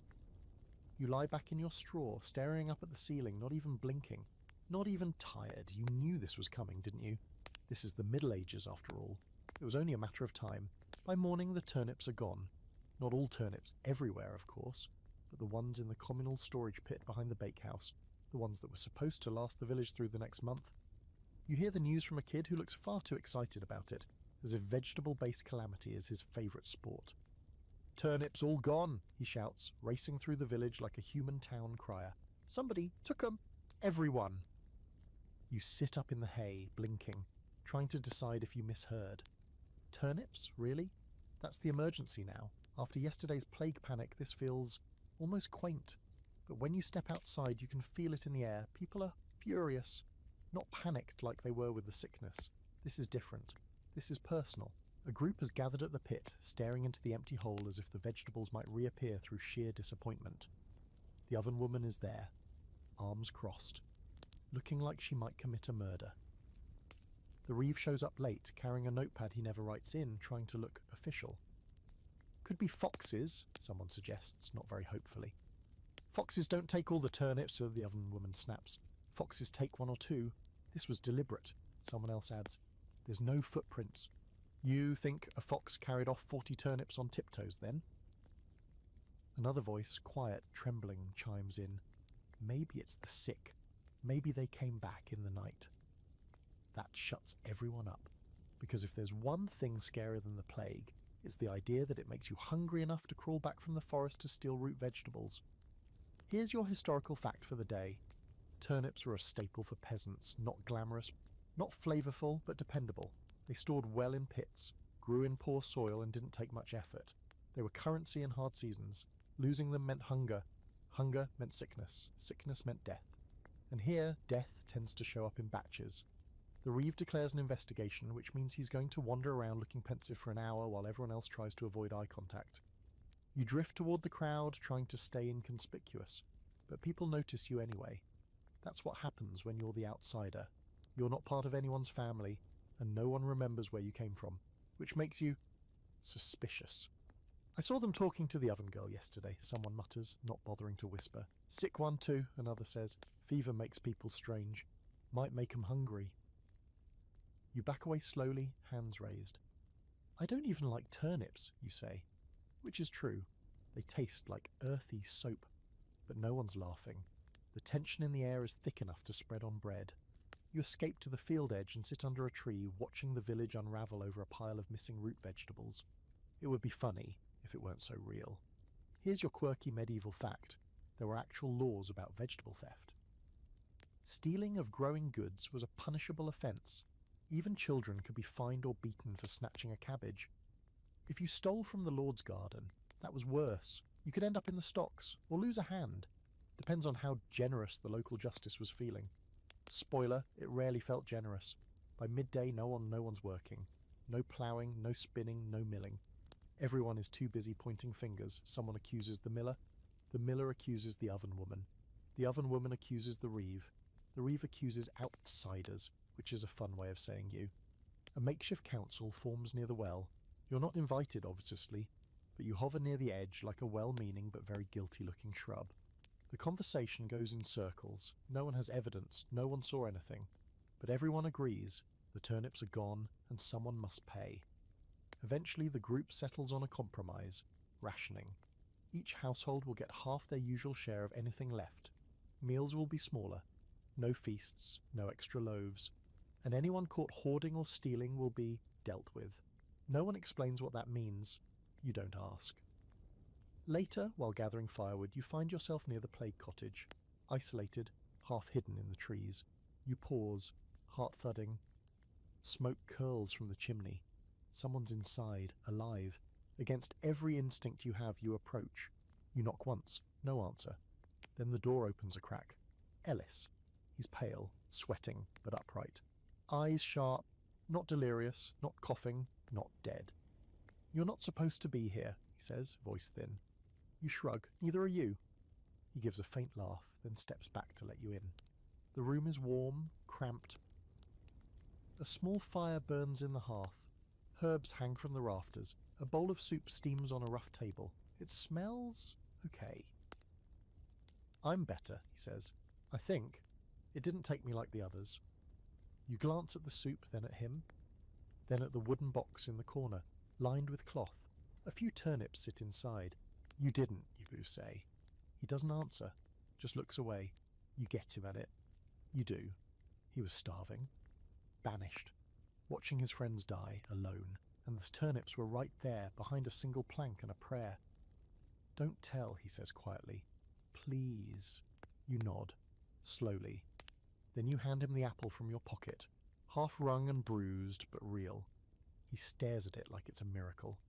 "I'll try to bring more," you say, and you leave without waiting for a reply. Here's your scholarly debate for the day. Were medieval communities really as harsh as they're remembered? Or were they more compassionate than we give them credit for? Some argue that the system was rigid, rules first, people second. Others say that under the surface there was solidarity, mercy, unspoken arrangements. People helped, even when it was dangerous. You walk back into the village under cover of dusk. The air is colder now. The mood hasn't shifted. People are still angry, still looking for someone to blame. But you carry the knowledge that Ellis is alive, and that maybe, just maybe, compassion still has a place here, tucked between the fear and the fungus and the missing turnips. That night, you eat your half portion of barley gruel and stare into the fire, wondering how long you can keep his secret, wondering if you already feel like part of this village, or if you're just another mouth they haven't noticed yet. The wind howls against the barn walls before the sun even rises, not a gentle breeze or a crisp morning gust, but a full-throated shriek, the kind that rattles rafters and makes even the bravest goat inch closer to the hay pile, like it might be safer buried under fluff and feathers. You're already awake, wrapped in your itchy blanket, sitting upright as the wind whistles through the cracks in the boards and the animals fidget with nervous energy. Something's coming. You feel it in your chest. Not fear exactly, though that's definitely present, but anticipation, like you're waiting for a thunderstorm that hasn't cracked yet. But when the door creaks open, it's not lightning. It's a boy, barely 13, panting and red-faced, with straw stuck to his hair and panic shining in his eyes. "They're here," he says, breathless. You stare at him. "Who?" He doesn't answer, just turns and runs. Outside, the village is stirring in that half-panicked way that suggests something bad has happened, and everyone already knows it's too late to stop. You follow the movement toward the edge of the fields, where a few men are armed with torches, pitchforks, and looks that suggest they haven't slept in 2 days. You fall in beside them without question, and that's when you hear it. The low guttural growl echoing from the woods beyond the plough lines. Wolves. Here's your historical reality check. Wolves were a real and present danger in medieval Europe. They weren't just folklore creatures lurking in fairy tales. They were actual hungry predators. Winter made them bolder. Weak livestock and unattended children were easy targets. Sometimes, in especially bad years, they ventured into villages. Sometimes they didn't leave. Someone thrusts a torch into your hand, nearly lighting your sleeve on fire in the process. You try not to look like the outsider who's never brandished fire before, which of course you are. "Circle the pens," someone shouts. "Keep the light moving," another adds. "Don't turn your back." They go for the back. Great. Add that to your growing list of things that want to kill you in this charming pastoral hellscape. Your position near the sheep pen, where 3 terrified ewes huddle together behind a rickety fence that would struggle to keep out a determined squirrel, let alone a pack of apex predators. You raise your torch, watching the tree line. There's a movement, then another. A flicker of something too low to the ground to be human, but too fluid to be wind. And then you see it. Just a glimpse. Yellow eyes, pale fur, silent, but not still. It vanishes between the trees before you can do anything but blink. The others saw it too. Tension spikes. Someone lights another torch. A man starts to pray. Another loads a crossbow that looks like it's more likely to explode than function. Here's your quirky historical tidbit. Medieval people had a complicated relationship with wolves. They were both feared and respected, often woven into older tales of the devil or omens of death. In some places, it was believed that a wolf could steal your voice just by looking at you. In others, killing one earned you status, sometimes even exemption from certain taxes, which honestly makes you consider grabbing a stick and heading into the woods yourself. But you don't. You stay put, torch raised, muscles trembling. Then, howling. Not one, not two, a chorus, low, mournful and close. The kind of sound that crawls into your spine and rearranges your heartbeat. You grip the torch tighter. It's the only thing between you and a set of teeth that doesn't care how recently you had pottage. Suddenly, chaos. A scream from the far end of the village. Someone yelling, then running. You sprint toward the noise, past frightened animals and shouting villagers. A pig darts across your path like it knows something you don't. You reach the source, an overturned cart, and beside it, a man with blood on his arm, clutching it tight. "Caught me," he hisses through clenched teeth. "Came from nowhere, fast." You glance around, no wolf in sight. But the trail of prints in the mud says enough.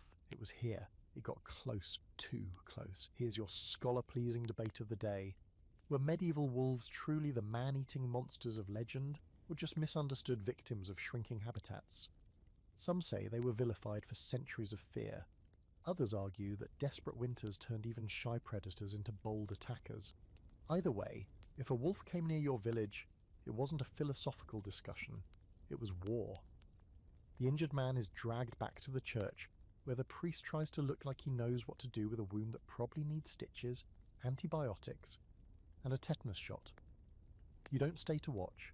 You head back toward the barn with the rest of the night watch. The torches stay lit. No one speaks. Eventually dawn teases the horizon with a thin, grey line.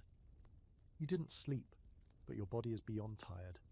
You sit on a stump outside the barn, legs stretched, staring into the woods like they owe you something. The wolves are gone, for now, but everyone knows they'll be back. Maybe tonight. Maybe next week. Maybe when you least expect it. You finally crawl into your hay pile, still gripping the now burnt-out torch like it might protect you in your dreams. You lie there, heart still thudding, brain replaying the howl again and again like it's echoing off the walls of your skull. Because here's what you've realised. This place doesn't care how brave you are, or how clever. It doesn't care if you have hope. It just waits. For hunger. For sickness. For a moment when the fire dies low and something with sharp teeth gets close enough to test the fence, you fall asleep clutching that thought like a lullaby. You wake up to the sound of humming. Not the bell, not the usual barnyard chorus. This is different. A low, melodic hum. Eerie and oddly comforting, drifting through the morning mist like it's looking for a place to land. You sit up slowly, blanket tangled around your legs, and strain your ears. There it is again. A woman's voice, steady, deliberate, humming a tune that sounds like it's hundreds of years old, which frankly it probably is. You slip out of the barn and follow it without much thought. Maybe you're still half asleep. Maybe you've finally cracked. Either way, your feet carry you toward the edge of the village, down the winding trail that runs parallel to the woods. You know where this leads. Everyone knows. No one talks about it, but they all glance this way when the wind shifts or the sheep act strange. To the edge of the forest, to the old herbalist's cottage. Now here's your setup. Every village like this has her. She's not quite a healer, not quite a witch, not quite trusted, but never fully excluded either.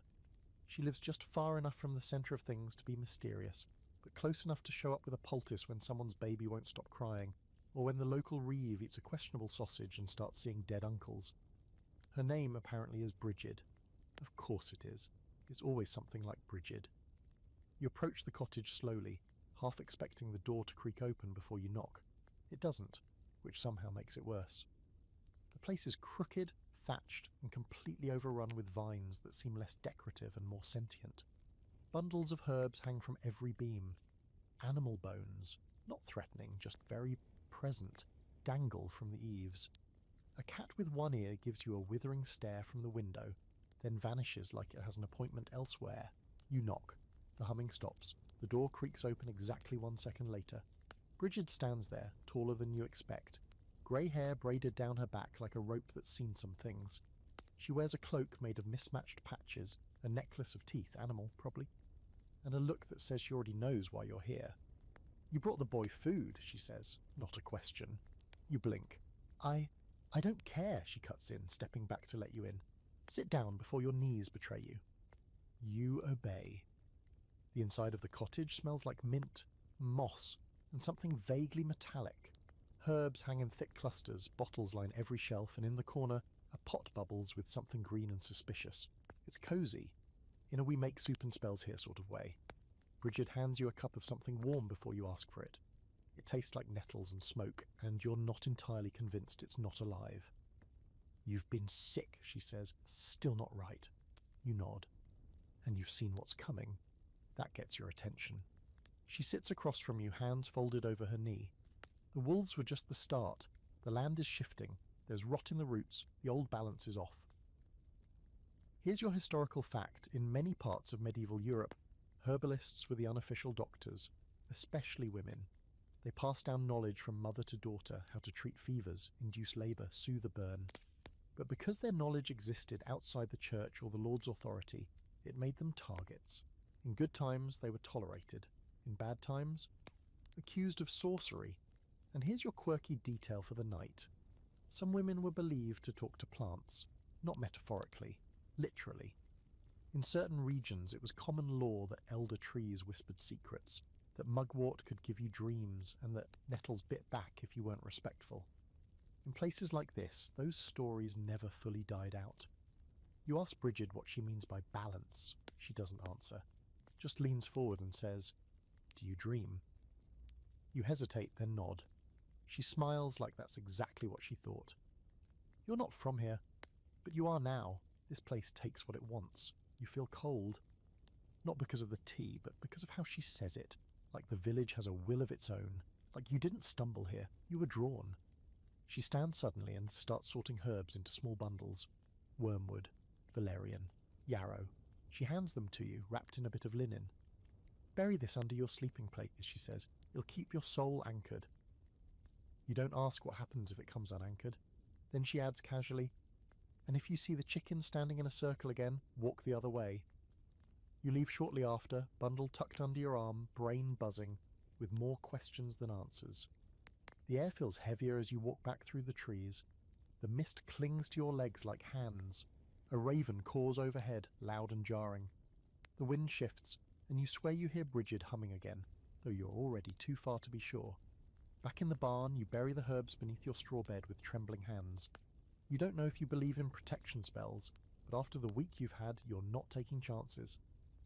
As the sky darkens and the wind picks up again, you huddle under your blanket and stare at the ceiling, wondering just how much of this village is real, and how much is held together by a ritual, superstition, and sheer willpower.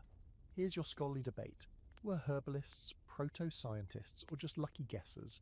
Some historians champion their knowledge of plants and treatments as crucial precursors to modern medicine. Others dismiss it all as folklore wrapped in coincidence. But ask any medieval villager, especially the ones who survived a winter fever, and they'll tell you the truth lies somewhere in between. That night, your dreams are different. You see Ellis standing at the edge of the field. He's holding a turnip like it's glowing. The wolf is behind him, eyes reflecting firelight. Bridget is there, but younger. She says something you don't understand, then disappears into the smoke. The bell rings, not from the church, but from under the ground. You wake up gasping. The herbs under your bed are warm.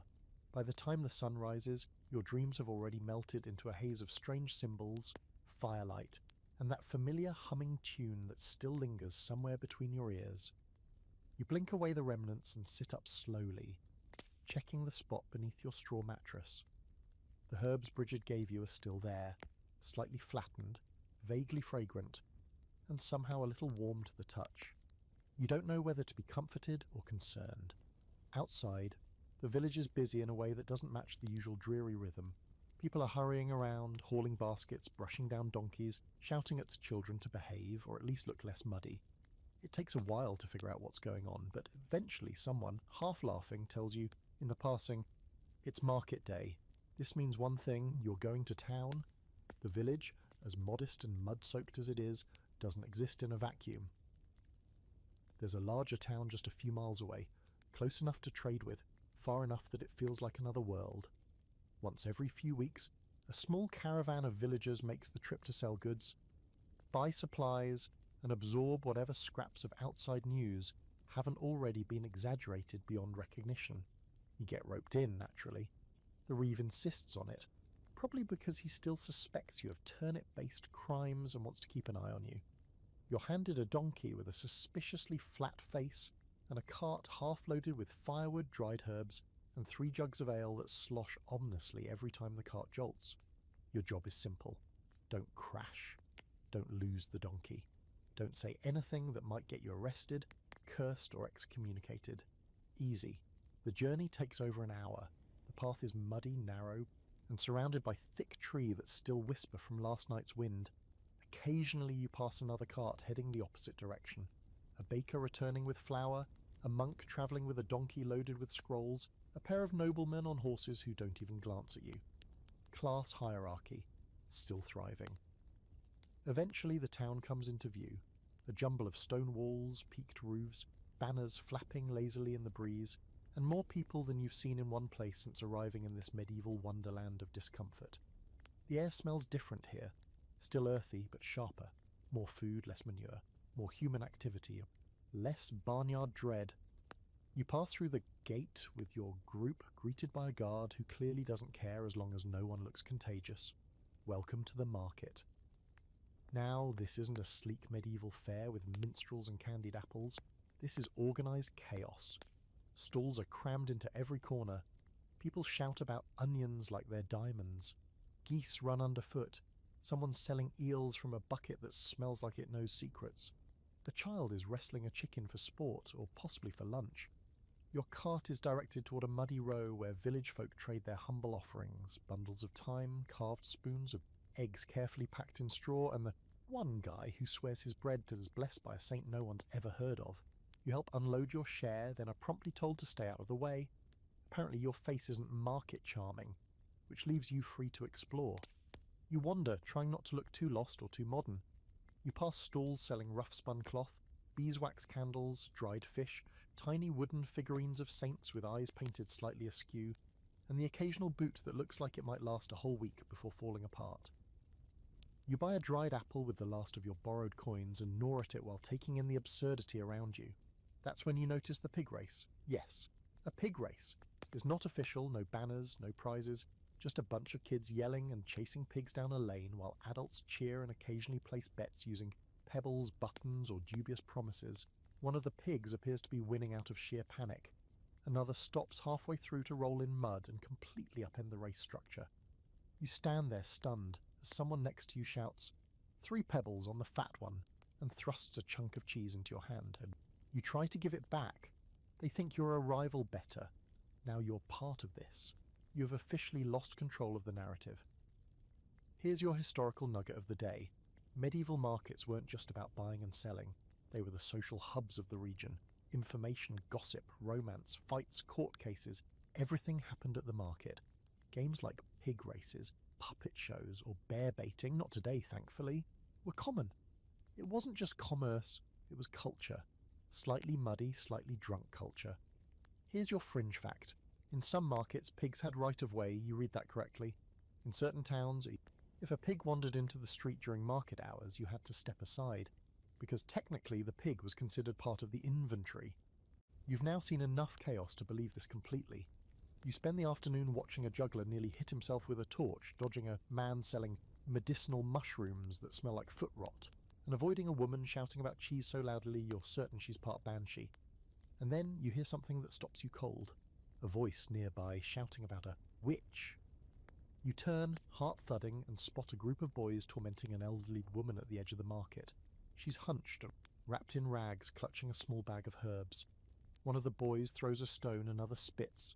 You step forward before you even think about it. "Leave her alone," you say, quiet but sharp. They glance at you. "She cursed me brother's cow," one mutters. "Your brother's cow is probably just in heat," you reply.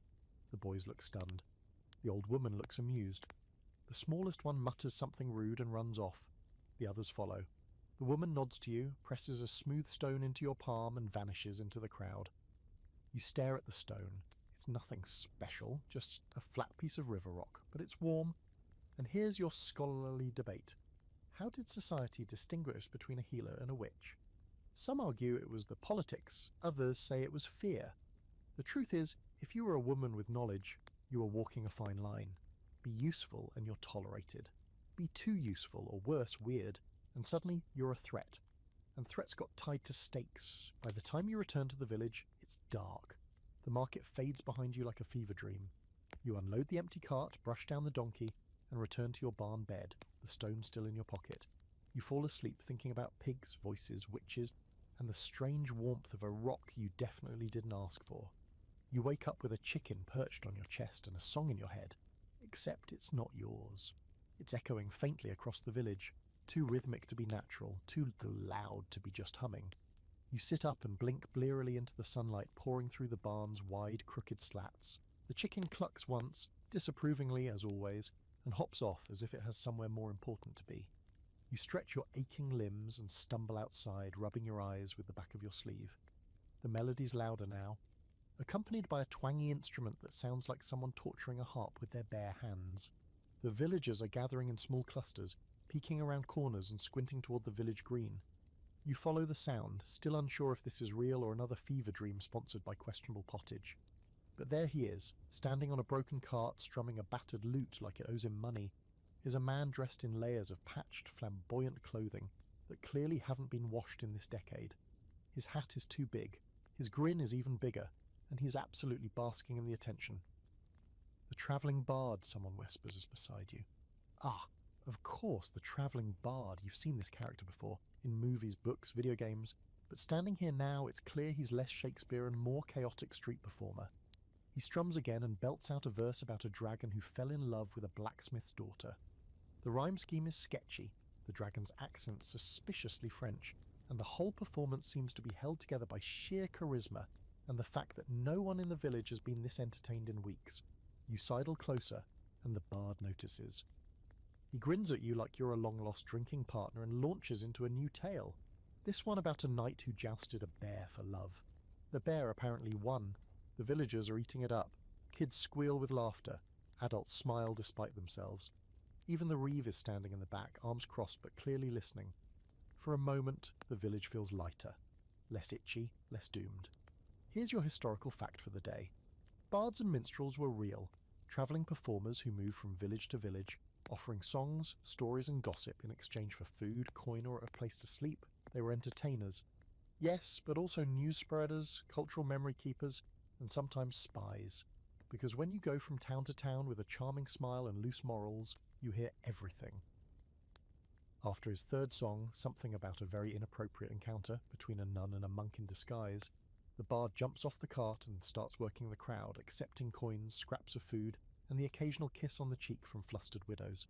You manage to snag a moment with him as he sips something from a leather flask that smells strongly of fermented apple peel and regret. Where are you from, you ask? He smirks. Everywhere, nowhere. Depends who's asking. You try again. Have you seen the outside world, real cities, castles? He laughs. Have I seen them? I've cleaned up after them. There's always a war brewing, always a lord with a gambling problem, and always someone looking for a bard to write a song that makes them sound taller. You press further. What about dragons, the real kind, or magic? Or witches that don't just hand out herbs? He leans in, dropping his voice to a theatrical whisper. Ah, magic. Everyone wants more magic. They want to believe the world makes sense in some way, that if they just find the right spell or relic, they'll get what they want. But me, he sips from the flask again. I think stories are the magic. Make people laugh, cry, believe for a minute. That's better than turning a frog into a prince. And here's your quirky fact. A surprising number of medieval bards and storytellers recycled their material shamelessly. One tale about a sword pulled from a stone could be tweaked, renamed and sold as new to a dozen different villages. Most people couldn't read, so you could perform the same story 30 times and still get paid in bread and cider. Originality was optional. Dramatic flair was mandatory. Later the bard sets up camp at the edge of the village, not far from your barn. He lays out a cloak full of odd trinkets, wooden dice, a tarnished ring he claims belonged to Charlemagne, and a deck of playing cards with hand-drawn suits. He challenges passers-by to games, riddles, and truth-trading where you ask a question and must answer one in return. People love it. You watch from a distance, chewing a bit of dry cheese and trying to decide if he's brilliant or just very lucky. As dusk falls, the bard begins a longer tale by firelight. This one is serious. No dragons, no bears, just a village like yours, struck by plague, torn apart by fear, and held together by one girl's decision to share food with a stranger. The story has no happy ending. The girl dies, but the stranger lives, and spreads her name from town to town until it becomes legend. The villagers are quiet by the end. No applause, just the crackle of the fire and the sound of wind moving through thatched roofs. Here's your scholarly debate. Were bards just entertainers or cultural historians? Some argue their stories were distorted nonsense. Others believe they preserved oral traditions, carried news, and shaped public memory in a world without mass communication. They were unreliable narrators. Yes, but in a world this uncertain, who isn't? You fall asleep in the barn that night with the bard's story stuck in your head. You think of Ellis, hidden in the woods, of Brigid, weaving herbs into spells no one admits are real, of yourself a nobody-turned-somebody by sheer accident. Maybe you'll become a story too. Maybe you already are. You wake up to an unfamiliar smell wafting through the cracks in the barn wall. It's not pottage, thank every possible god. It's something floral, spicy, sweet even. You sit up slowly, eyes adjusting to the morning light, and realize that someone's nearby, cooking, and not just for survival. Properly cooking, which, in this village, might be the biggest scandal yet. You stumble outside to investigate, still half draped in your itchy blanket. You follow the smell, past the bakehouse, past the mill, until you reach a small crowd gathered in front of the old blacksmith's cottage.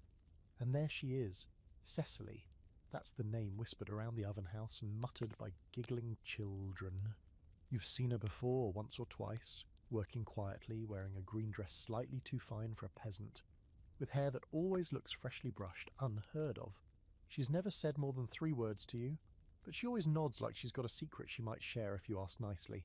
Today, Cecily is cooking outside over an open fire. She's stirring something in a pot and people are watching, not in a friendly, ooh, let's learn a recipe way. More like, is this black magic or just unusually competent soup? You ask a nearby boy what's going on. She's trying to make marriage stew, he says, smirking. Claims it'll win someone's heart. You blink. That's a thing? He nods solemnly.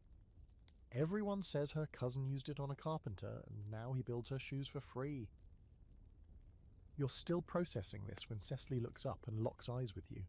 It's brief, intense, like she knows something you don't. Then she smiles, turns back to her pot, and adds a pinch of something red that sizzles dramatically. You try not to look too alarmed. Here's your historical fact. Love potions were a very real part of medieval life. Recipes varied, from herbs like basil, aniseed or rosemary, to more disturbing ingredients like powdered beetles or bodily fluids. Most weren't magical, just mildly narcotic or hormonal, giving the illusion of affection. But the intent was the same. Win love, bend fate, change your story. Cecily's not claiming it's witchcraft. That would be dangerous. She's just experimenting, sharing a family recipe. But the tension in the crowd says it's walking a fine line. Someone asks who the stew is for. Cecily doesn't answer. Naturally, the village erupts into quiet chaos. By midday, there's a full-blown guessing game. Is it the baker's son, the Reeves' widowed nephew, one of the shepherd boys who keeps mysteriously showing up near her cottage with injured sheep? And then someone points at you. You nearly drop your mug. Cecily doesn't deny it. She just keeps stirring. The smirk on her face is subtle, deadly. Everyone turns to look. You feel your ears turning red. One of the older women giggles behind her hand. Even the chickens seem to pause. Don't flatter yourself, someone mutters beside you. But you're too stunned to respond. The stew simmers all day. Cecily never offers you any. She serves a few bowls to passing villagers, but never touches it herself. By nightfall, the talk hasn't died down. If anything, it's evolved. People now say Cecily is planning a wedding, that the stew was just the beginning, that she's seen sewing something white in secret. And here's your quirky historical tidbit. In some villages, a woman could claim a man simply by preparing him a meal and declaring him her choice. No legal contracts, just food and intent. Sometimes it worked, other times it led to trials, exile, or the occasional stabbing. Love, in the Middle Ages, was dramatic, poorly regulated, and deeply tied to stew. By nightfall, you're exhausted, not physically, but emotionally. The rumours have spread like lice through a dormitory. You overhear someone say, I heard they're already betrothed. Another insists, I saw them talking last week near the well. He gave her an apple. You didn't. You dropped an apple, which emote she returned, with disdain. You duck into the barn trying to disappear, but it's no use. A chicken hops onto your shoulder as if to say, Congratulations, groom. You brush it off with a sigh. That night you dream of stew, bowls and bowls of it stretching into infinity. Cecily is there, holding a ladle like a weapon. Behind her, a priest waves a turnip like it's a holy relic. You wake up sweating. And now we reach the academic dilemma. Were love potions and matchmaking rituals harmless fun or coercion in a bowl? Some historians frame them as early tools of agency, especially for women who had little power in choosing partners. Others argue it blurred the line between consent and manipulation. Either way, it was real, and it worked, sometimes. The next morning you avoid the main square. You eat cold bread in the barn when you drink water from the stream just to avoid the well. You're actively dodging a stew-based marriage, and this is your life now. But when you finally emerge around midday, you notice something strange. Cecily's gone. Not vanished, just not present. Her fire is out, her pot is empty, her cottage is shuttered. A girl passes by and whispers, she's gone to the next town. Said she had family. Blink. Just like that. No stew proposal, no ceremony, no dramatic chicken parade. That evening, someone hands you a bowl of regular pottage. No love spells, no staring, just lentils and barley. It tastes like nothing, but also relief. You sit outside the barn watching the moon rise, wondering if Cecily ever meant for the rumours to spread, or if she just wanted to stir the pot, literally. Either way, you're off the hook. For now, you don't wake up so much as you are summoned, by bells no less. Not the soft clanging of the church bell that usually rings for mass or mealtimes, or the occasional village-wide scolding. This is different, faster, urgent, a frantic metallic clamour that makes the chickens panic and sends the goats into a frenzy of startled bleating. You jolt upright, straw in your hair, blanket around your waist like a half-baked cloak, and nearly fall straight out of the hayloft. People are already moving outside, stumbling out of cottages, barefoot and confused, like they've been shaken awake from the same bad dream. You follow, shoes half on, tunic twisted, heart hammering in your chest. The bell keeps ringing, and now you see where it's coming from. The gate. You didn't know your village even had a gate. Technically, it's more of a leaning wooden arch with a pair of creaky doors that no one's bothered to close in years, but it's a gate nonetheless. And this morning it's being guarded by 3 wide-eyed teenagers and a man who's probably never held a weapon until 5 minutes ago. He's gripping a pitchfork like it's both sacred and cursed. Someone's coming. You move through the gathering crowd and finally see it, a dust cloud on the horizon, kicked up by hooves, wheels, and the kind of travel that says, we didn't stop for sleep. It's not bandits, not soldiers, merchants, a caravan, at least 6 carts deep, trundling toward your quiet little medieval snow globe, and not just any caravan, a noble's retinue. The lead cart is draped in fabric so fine it makes your cloak feel like sandpaper. 2 banners flutter above it, one you don't recognise and one you definitely do. The local lord's sigil, a stylized boar with a sword in its mouth, which you've always assumed was some kind of inside joke about his temperament. Here's your historical fact. Nobles didn't travel for fun. When they visited villages, it usually meant something was being collected, enforced, or punished. Taxes, land disputes, or worse, conscription. Sometimes they brought entertainment or news, but usually they brought tension, because when rich people arrive uninvited, something's about to get taken. You edge closer, trying not to look too interested, which is difficult because half the village is now lined up along the road like it's a parade, and the other half is hiding in barns and pretending not to exist. The first rider, dressed in bright blue and looking very self-satisfied, announces, "Make way for Lord Edric of Thornwick, representative of the King's peace and bearer of the Silver Order." A mouthful, but people bow anyway, muttering, "My lord," like they've practiced it. You don't bow, not out of defiance. You're just still trying to figure out what exactly a Silver Order is. Sounds prestigious. Possibly made up. The carts roll in, rickeying under the weight of tapestries, barrels, chests, and more food than your entire village has seen in 3 harvests. Then comes Lord Edric himself astride a white horse so pristine it looks carved out of smugness. He's young, clean-shaven, and dressed in velvet that has never been anywhere near manual labour. He doesn't even look at the villagers, just rides through like he's parading through his own thoughts. Behind him, scribes, real scribes, with ink-stained fingers and scrolls strapped to their backs. They look both bored and terrified, which seems about right for their profession. The caravan settles near the green. Tents go up. Servants start unloading furniture. Someone hauls out a chair that has actual upholstery. You blink. The reeve is already sweating bullets and barking orders no one follows, and just like that your sleepy village becomes a temporary noble estate. By midday, word spreads.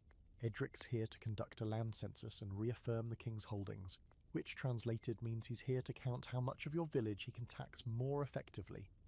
Here's your quirky historical tidbit. Land surveys weren't just about measuring fields. They involved counting people, animals, tools, grain stores, even household clutter.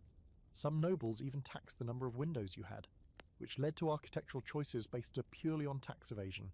Yes, the original tax loophole was not having a literal window. You watch as the scribes go door to door, followed by guards with bored expressions and excellent hair. People answer questions, sign parchments they can't read, and try not to look poor. The baker insists he owns fewer ovens than he clearly does. The shepherd claims to have lost 6 sheep to a mysterious fog. The oven woman pretends she doesn't live in her oven. You try to lay low, which mostly means hiding in the barn and pretending to be part of the livestock. But eventually a guard pokes his head in and says, "You, come with me." You try the old, "I don't technically exist" defense. It doesn't work. You're marched across the village to one of the tents, where Lord Edric himself lounges in the fancy chair like a bored cat. He eyes you as if you're the least interesting beetle in the kingdom, then gestures for a scribe to begin. They ask your name, you give a vague answer. They ask your occupation, you say barn-adjacent support staff. They ask your origin, you pause long enough that everyone starts to look nervous. Distant, you finally say. Very distant. Edric narrows his eyes. You're not on the rolls. You shrug.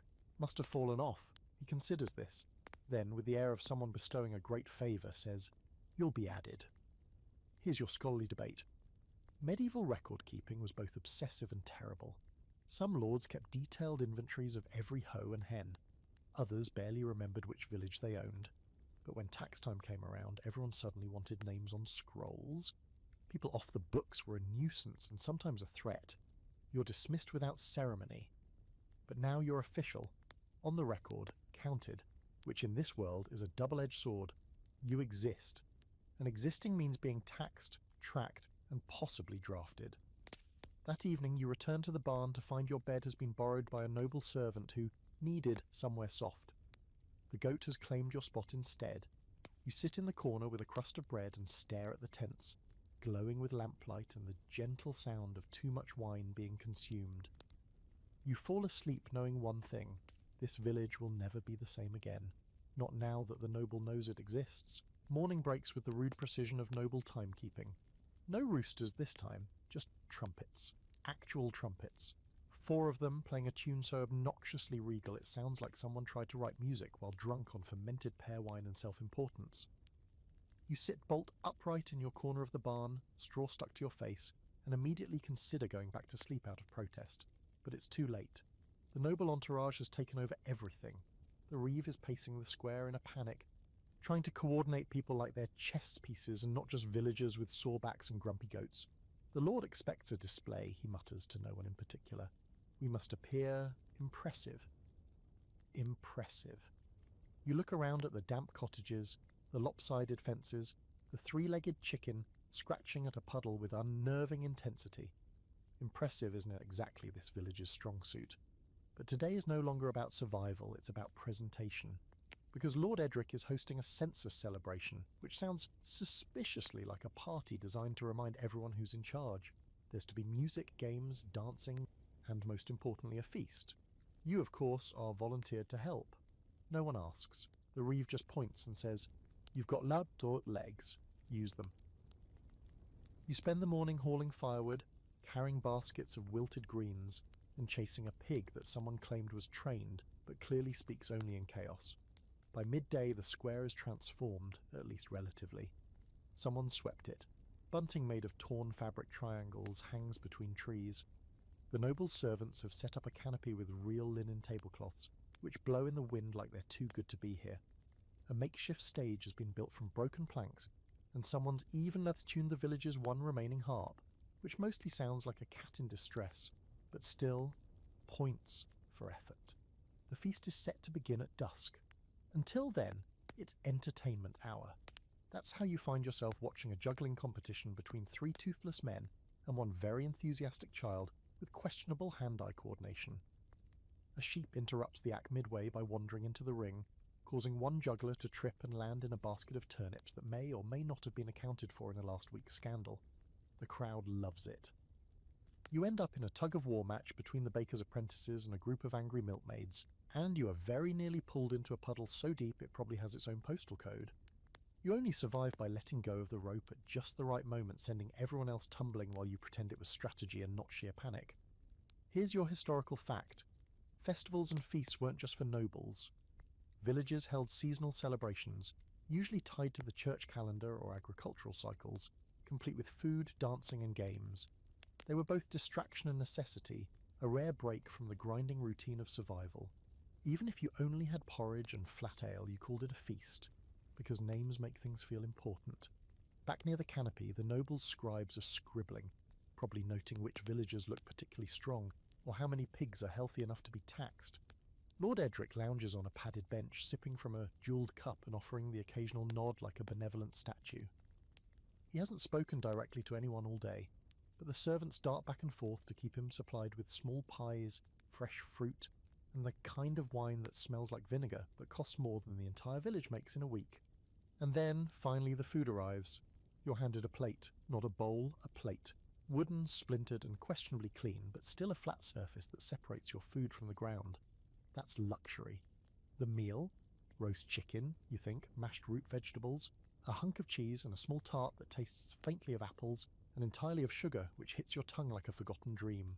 You eat in silence, sitting at the edge of the square, watching as the others dance to music played by a travelling fiddler who may or may not have fleas. It doesn't matter. Everyone's smiling. Even the reeve looks marginally less constipated than usual. And then Lord Edric stands. Silence falls immediately. He steps onto the stage with the stiff elegance of someone who has never climbed a hill in his life and raises a goblet. To the king, he declares, and to his loyal people. Everyone raises their mugs and murmurs assent. And, he adds, to new beginnings. People glance around, confused. New beginnings? That's when he explains it. The census wasn't just about counting, it was about evaluating.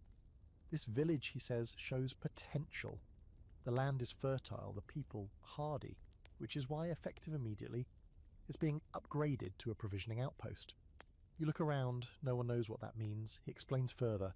An outpost supplies the Lord's estate with regular goods, grain, livestock, firewood and labour. More taxes, more rules, more oversight. You're now important, which in feudal terms translates to useful enough to be drained dry. There's polite applause. A few villagers cheer. Others just look stunned. Here's your quirky historical tidbit. Promotions like this weren't always good news. More responsibility meant more pressure. Lords expected quotas, and if the village failed to meet them due to blight, storms, or plague, they were still punished. Being noticed was sometimes worse than being forgotten. You watch Lord Edric descend from the stage, oblivious to the mix of relief and dread his words have sown. He raises his goblet again and toasts himself this time. And here's your scholarly debate for the evening. Did feudal hierarchy protect villagers or prey on them? Some argue the system kept order and stability in chaotic times. Others say it was little more than legalised exploitation, trapping generations in cycles of debt and labour. Like so much in this time, the answer depends on which end of the tax scroll you're standing on. You return to the barn under a sky full of stars, the sounds of music still echoing faintly behind you. You're full, for the first time in days, and exhausted in a way that reaches into your bones. You lie down, stare up at the rafters, and whisper to no one, new beginnings. You're not sure if it's a promise or a warning. The morning after the celebration, everything smells like regret. Not emotional regret, though there's plenty of that, but actual physical regret, in the form of leftover tart crusts, spilled ale fermenting in the dirt, and a sharp, inexplicable scent that may or may not be someone's lost sock stew. You wake up to it seeping into the barn from all directions, the scent of festivity turns sour. You shuffle out into the daylight with your blanket still wrapped around your shoulders like a tattered royal cape, greeted by a village that looks like it's halfway between hangover and hysteria. Someone's collapsed under the butter churn. A chicken is wearing a small hat. The reeve is sitting on a log, staring into the middle distance with the 1,000-yard stare of a man who now has responsibilities. The noble caravan is still here, barely. The banners are sagging, the horses look offended by everything, and Lord Edric hasn't emerged from his tent since last night. Some say he's still sleeping, others whisper that he's locked in a battle with his own digestion. You, meanwhile, are put back to work. The nobles' scribes are doing inventory again, this time counting animals, storing names, checking who owns what, or rather, who thinks they own what. You're assigned to help one of them, a young man named Willem, who smells faintly of ink, damp parchment, and crippling anxiety.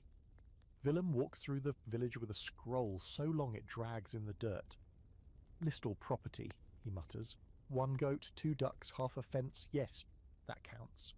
You help him decipher the ramblings of villagers who insist their pigs are on holiday, or their tools were borrowed by the wind.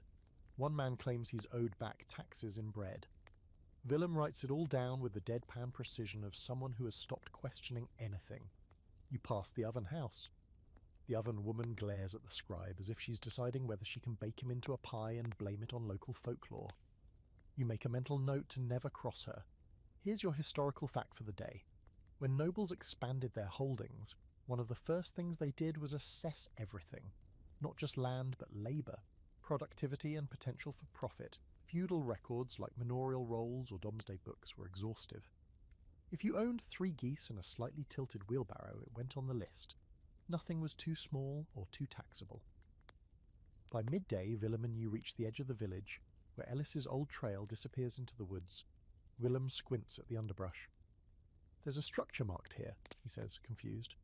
"A cottage." You hesitate. Say nothing. Willem raises an eyebrow. "It's abandoned." You nod.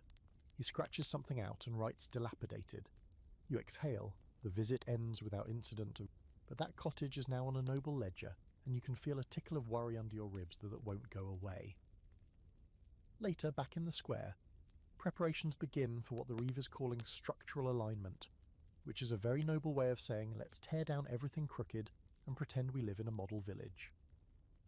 The new order demands that homes be inspected, fences mended, and livestock kept in standardised enclosures. Even the church gets roped into it, the monk reluctantly dragging a bench outside, grumbling about symmetry and heresy. The Reeve barks at a group of children to stop playing near the noble's cart. They respond by tying reeds to a chicken and calling it a sky beast. You wish deeply that you could join them. Here's your quirky historical tidbit. Medieval villages didn't follow blueprints. They grew like weeds, organically, unevenly, often built from whatever was lying around. The idea of symmetry, zoning, or enforced layout came from cities, not places like this. So when nobles tried to impose order, the result was usually resentment, half-finished walls, and at least one person falling into a ditch. You spend the rest of the afternoon helping fix a fence you don't own with wood that doesn't fit, under the supervision of a Reeve who doesn't know how the nails work. You hammer, saw, and splinter your fingers with the grace of a one-legged goat. By the time the sun starts to dip, you're covered in sweat, dirt, and something that smells suspiciously like fermented cabbage. And that's when Lord Edric finally emerges. He looks worse than yesterday. Paler, hollow-eyed, wearing the kind of expression that suggests he's reconsidering his career, his birthright, and maybe all of existence. His velvet coat is buttoned wrong, his boots are dusty. He looks around at the village like he's seeing it for the first time and not liking what he sees. He mutters something to his steward, who writes it down grimly. You hear a phrase whispered from the scribes, contingency plan. That night, while others are snoring, arguing, or chasing goats that have escaped the new standardized enclosure, you sneak out to the edge of the woods and follow the trail to Ellis's cottage. He's there, thinner, paler, but alive. You pass him a piece of stale bread and tell him what's happened. He listens in silence. "They'll take this place, Bourge," he says quietly. You nod. "I know." He glances at the moon through a crack in the roof. "Then I'll move deeper. There are ruins beyond the ridge, forgotten places. I'll manage." You want to argue, you want to offer a better solution, but there isn't one. Not in this world. Here's your scholarly debate. When power reaches too far, what happens to the margins? Historians wrestle with the question of how centralized control shaped rural lives. Some argue it brought stability, others insist it crushed autonomy. But for people like Ellis, and maybe even like you, it often meant one thing: disappear or be rearranged. You return to the village in the dark, where fires still crackle, and the scribes' tents cast long shadows across the green. You lie down in the barn, exhausted and uneasy. Because while the village might be getting upgraded, it's not for the villagers. It never was. And you can't shake the feeling that the next bell you hear won't be calling for celebration. It'll be calling for change. You wake up to laughter. Sharp, rhythmic, the kind that sounds rehearsed but isn't. It's not the usual kind of village laughter either. Not the tired chuckle of someone pretending to enjoy pottage, or the wheezing guffaw of the baker after one too many ales. This is court laughter. Performed. Decorative. A show. You roll over in the hay and blink through the barn slats. Outside, the morning light is still soft, still low. You can just make out figures gathering at the village green again. Servants, scribes, a few villagers looking unsure of themselves. There's no trumpet this time, just that strange, tinny laughter, echoing across the damp air like a bad omen wearing perfume. You throw on your tunic and wander over, half expecting another tax form, another speech, another symbolic restructuring of local governance that translates to "We own your shovel now," But when you arrive, what you see stops you dead in your tracks. There's a cow, a large, droopy-eyed, slightly confused cow standing in the centre of the green on a freshly cleaned rug. It's wearing a garland of flowers. Someone has polished its hooves, and at its side stands none other than Lord Edric, resplendent in a new cloak, holding a scroll in one hand and a long, shiny sword in the other. He looks exhausted. The reeve clears his throat. This morning, by noble decree, the Lord of Thornwick will bestow a special honour upon this beast. You glance around. Is this a prank? A ritual? Some long-lost pagan rite involving livestock and weird moon phases? No, it's a knighting. Lord Edric steps forward, nods solemnly to the cow, raises his sword and declares, "For unwavering service, for steadfast strength, and for exemplary milk production, I hereby name thee Lady Bess of Mudford." He taps each shoulder of the cow with the flat of the blade. The cow blinks, chews slowly. Someone in the crowd gasps, as if they're watching history unfold. Another claps, then more follow. Soon everyone is applauding, cheering, and somehow chanting the cow's name. Bess! Bess! Bess! You just stand there, mouth open, watching this moment of absurd glory unfold in real time. Here's your historical fact. Livestock were extremely valuable in medieval life. A good cow could mean the difference between survival and starvation. While knighting one might seem ridiculous, there are historical records of animals being given royal honorary titles, especially in times of celebration, or as elaborate jokes within noble courts. Sometimes it was satire. Other times the lords were just really, really bored. You ask a nearby man what's happening. He shrugs. Edric lost a wager last night. Something about chestnut stew. His steward told him the locals needed a morale boost. So now the cow's a knight. That makes almost too much sense. Bess, newly dubbed, is led around the green like royalty. Someone ties a bit of blue ribbon to her tail. A child runs alongside her, offering handfuls of wilted herbs. The oven woman makes a garland out of turnip tops and solemnly places it on her head. The cow accepts all of this with the patience of someone who's just here to chew grass and collect titles. Here's your quirky fact of the day. There were animals in medieval Europe that were put on trial for crimes, actual legal proceedings, complete with judges and witness testimony. Pigs were accused of theft, dogs of biting noblemen, even locusts were excommunicated by bishops. So if you think a cow getting knighted is strange, oh, we've barely scratched the surface. Later in the day, the festivities continue with a kind of absurd joy the village hasn't seen in weeks. There's music, this time played on 2 flutes and a pot lid. Someone recites a poem in Bess's honour, which rhymes exactly once but is delivered with such sincerity that people tear up anyway. The reeve declares a rest day in celebration. A child builds a tiny throne out of firewood and insists the cow sit on it. Bess refuses, and then, out of nowhere, comes the feast. Not one sponsored by the Lord, this one's different. It's homegrown, shared. The villagers bring what little they have. A bowl of boiled peas, a hunk of hard cheese, one very brave pigeon. Someone makes honey cakes. Someone else pours cider into wooden mugs and doesn't even water it down. Even you contribute. You find half a loaf left in the barn and tear it into pieces for the children. One of them hugs you. You nearly cry on the spot. And here's your scholarly debate. How much of medieval community was defined despite the structures of power? Was village solidarity a survival mechanism against feudal pressure, or did it thrive naturally, regardless of the hierarchy above? Some argue that true medieval strength wasn't in lords or land, but in these fleeting moments of shared laughter and lentils. By twilight, Bess has been led back to her stable, her garland drooping, her title firmly cemented in village legend. Lord Edric has disappeared again, likely nursing another regret-fueled headache. The scribes are still scribbling, probably unsure of how to record a bovine noble. You return to the barn, stomach full, heart weirdly lighter. That night, you lie awake for a while watching the stars through the gap in the roof, and you think about the cow. Not because she was knighted, not because the villagers cheered her name, but because for one perfect day, in a muddy little village under the ever-present shadow of tax and plague, people chose to celebrate something silly, something joyful, something harmless, and that somehow felt more magical than any spell. You wake up the next morning to a strange quiet, not the comforting quiet of dawn before the village stirs or the sleepy hush after a hard rain, but an unfamiliar, almost hollow silence, like something important has slipped out while everyone was still sleeping. You sit up slowly, scanning the barn.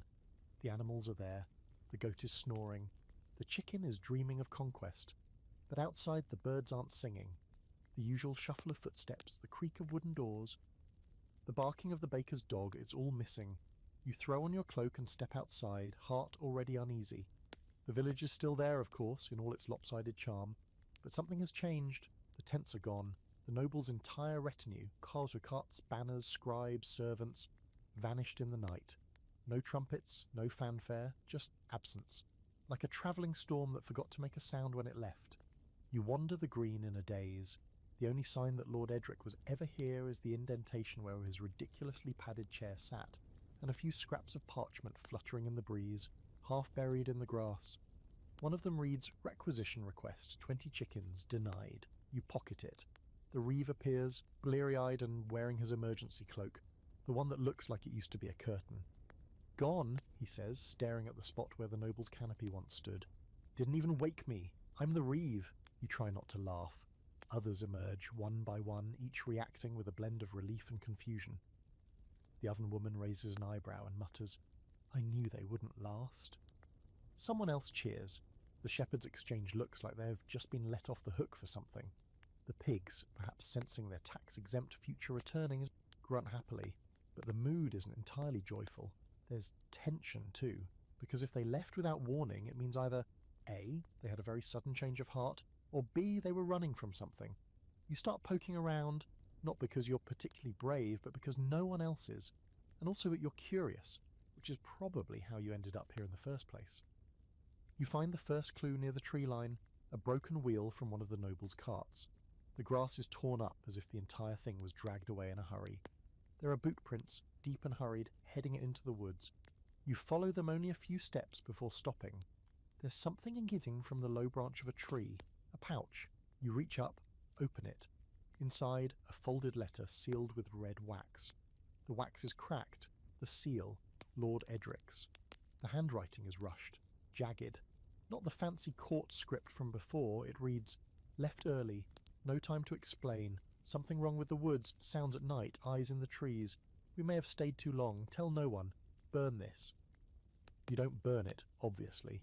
You head back to the village, pulse racing, mind opening. You say nothing yet. Instead, you tuck the note inside your cloak and watch as everyone slowly, cautiously settles back into routine. The blacksmith reopens his forge. The children resume their battle over who owns the king rock, and Bess, the cow, is now wearing a paper crown. Here's your historical fact. Noble visits were rarely neutral. Even when they were celebratory, they were disruptions. After they left, villages had to reassemble themselves, physically, economically, emotionally. It was like rebuilding after a flood, except the flood drank all your wine and knighted your livestock. Here's your quirky note of the day. There are medieval legends, half folktale, half warning, about travellers who stayed too long in the wrong village, places where time moved differently, where trees whispered, where people vanished. No one ever wrote those stories down formally, of course, but they show urgency, tongues, in whispered warnings, in the silence people avoid when they talk about the woods. Later that evening, Bridget appears in the square. No one saw her arrive. She just is, standing near the well, cloak full of twigs, hair tangled like she walked through a thunderstorm made of secrets. She glances at you, then mutters, "They weren't supposed to be here that long." You blink. "The nobles?" She nods. The land doesn't like to be counted. You pull out the note. She doesn't touch it, just tilts her head like she already knows what it says. "They heard the old sounds," she says softly. "Things this village stopped listening to generations ago." And you ask her what things exactly. She shrugs. The kind that don't care about names or banners, the kind that were here before roads. And here's your scholarly debate. How much of medieval superstition was rooted in actual fear, and how much was a clever form of resistance? Some say it was all nonsense, mists and shadows.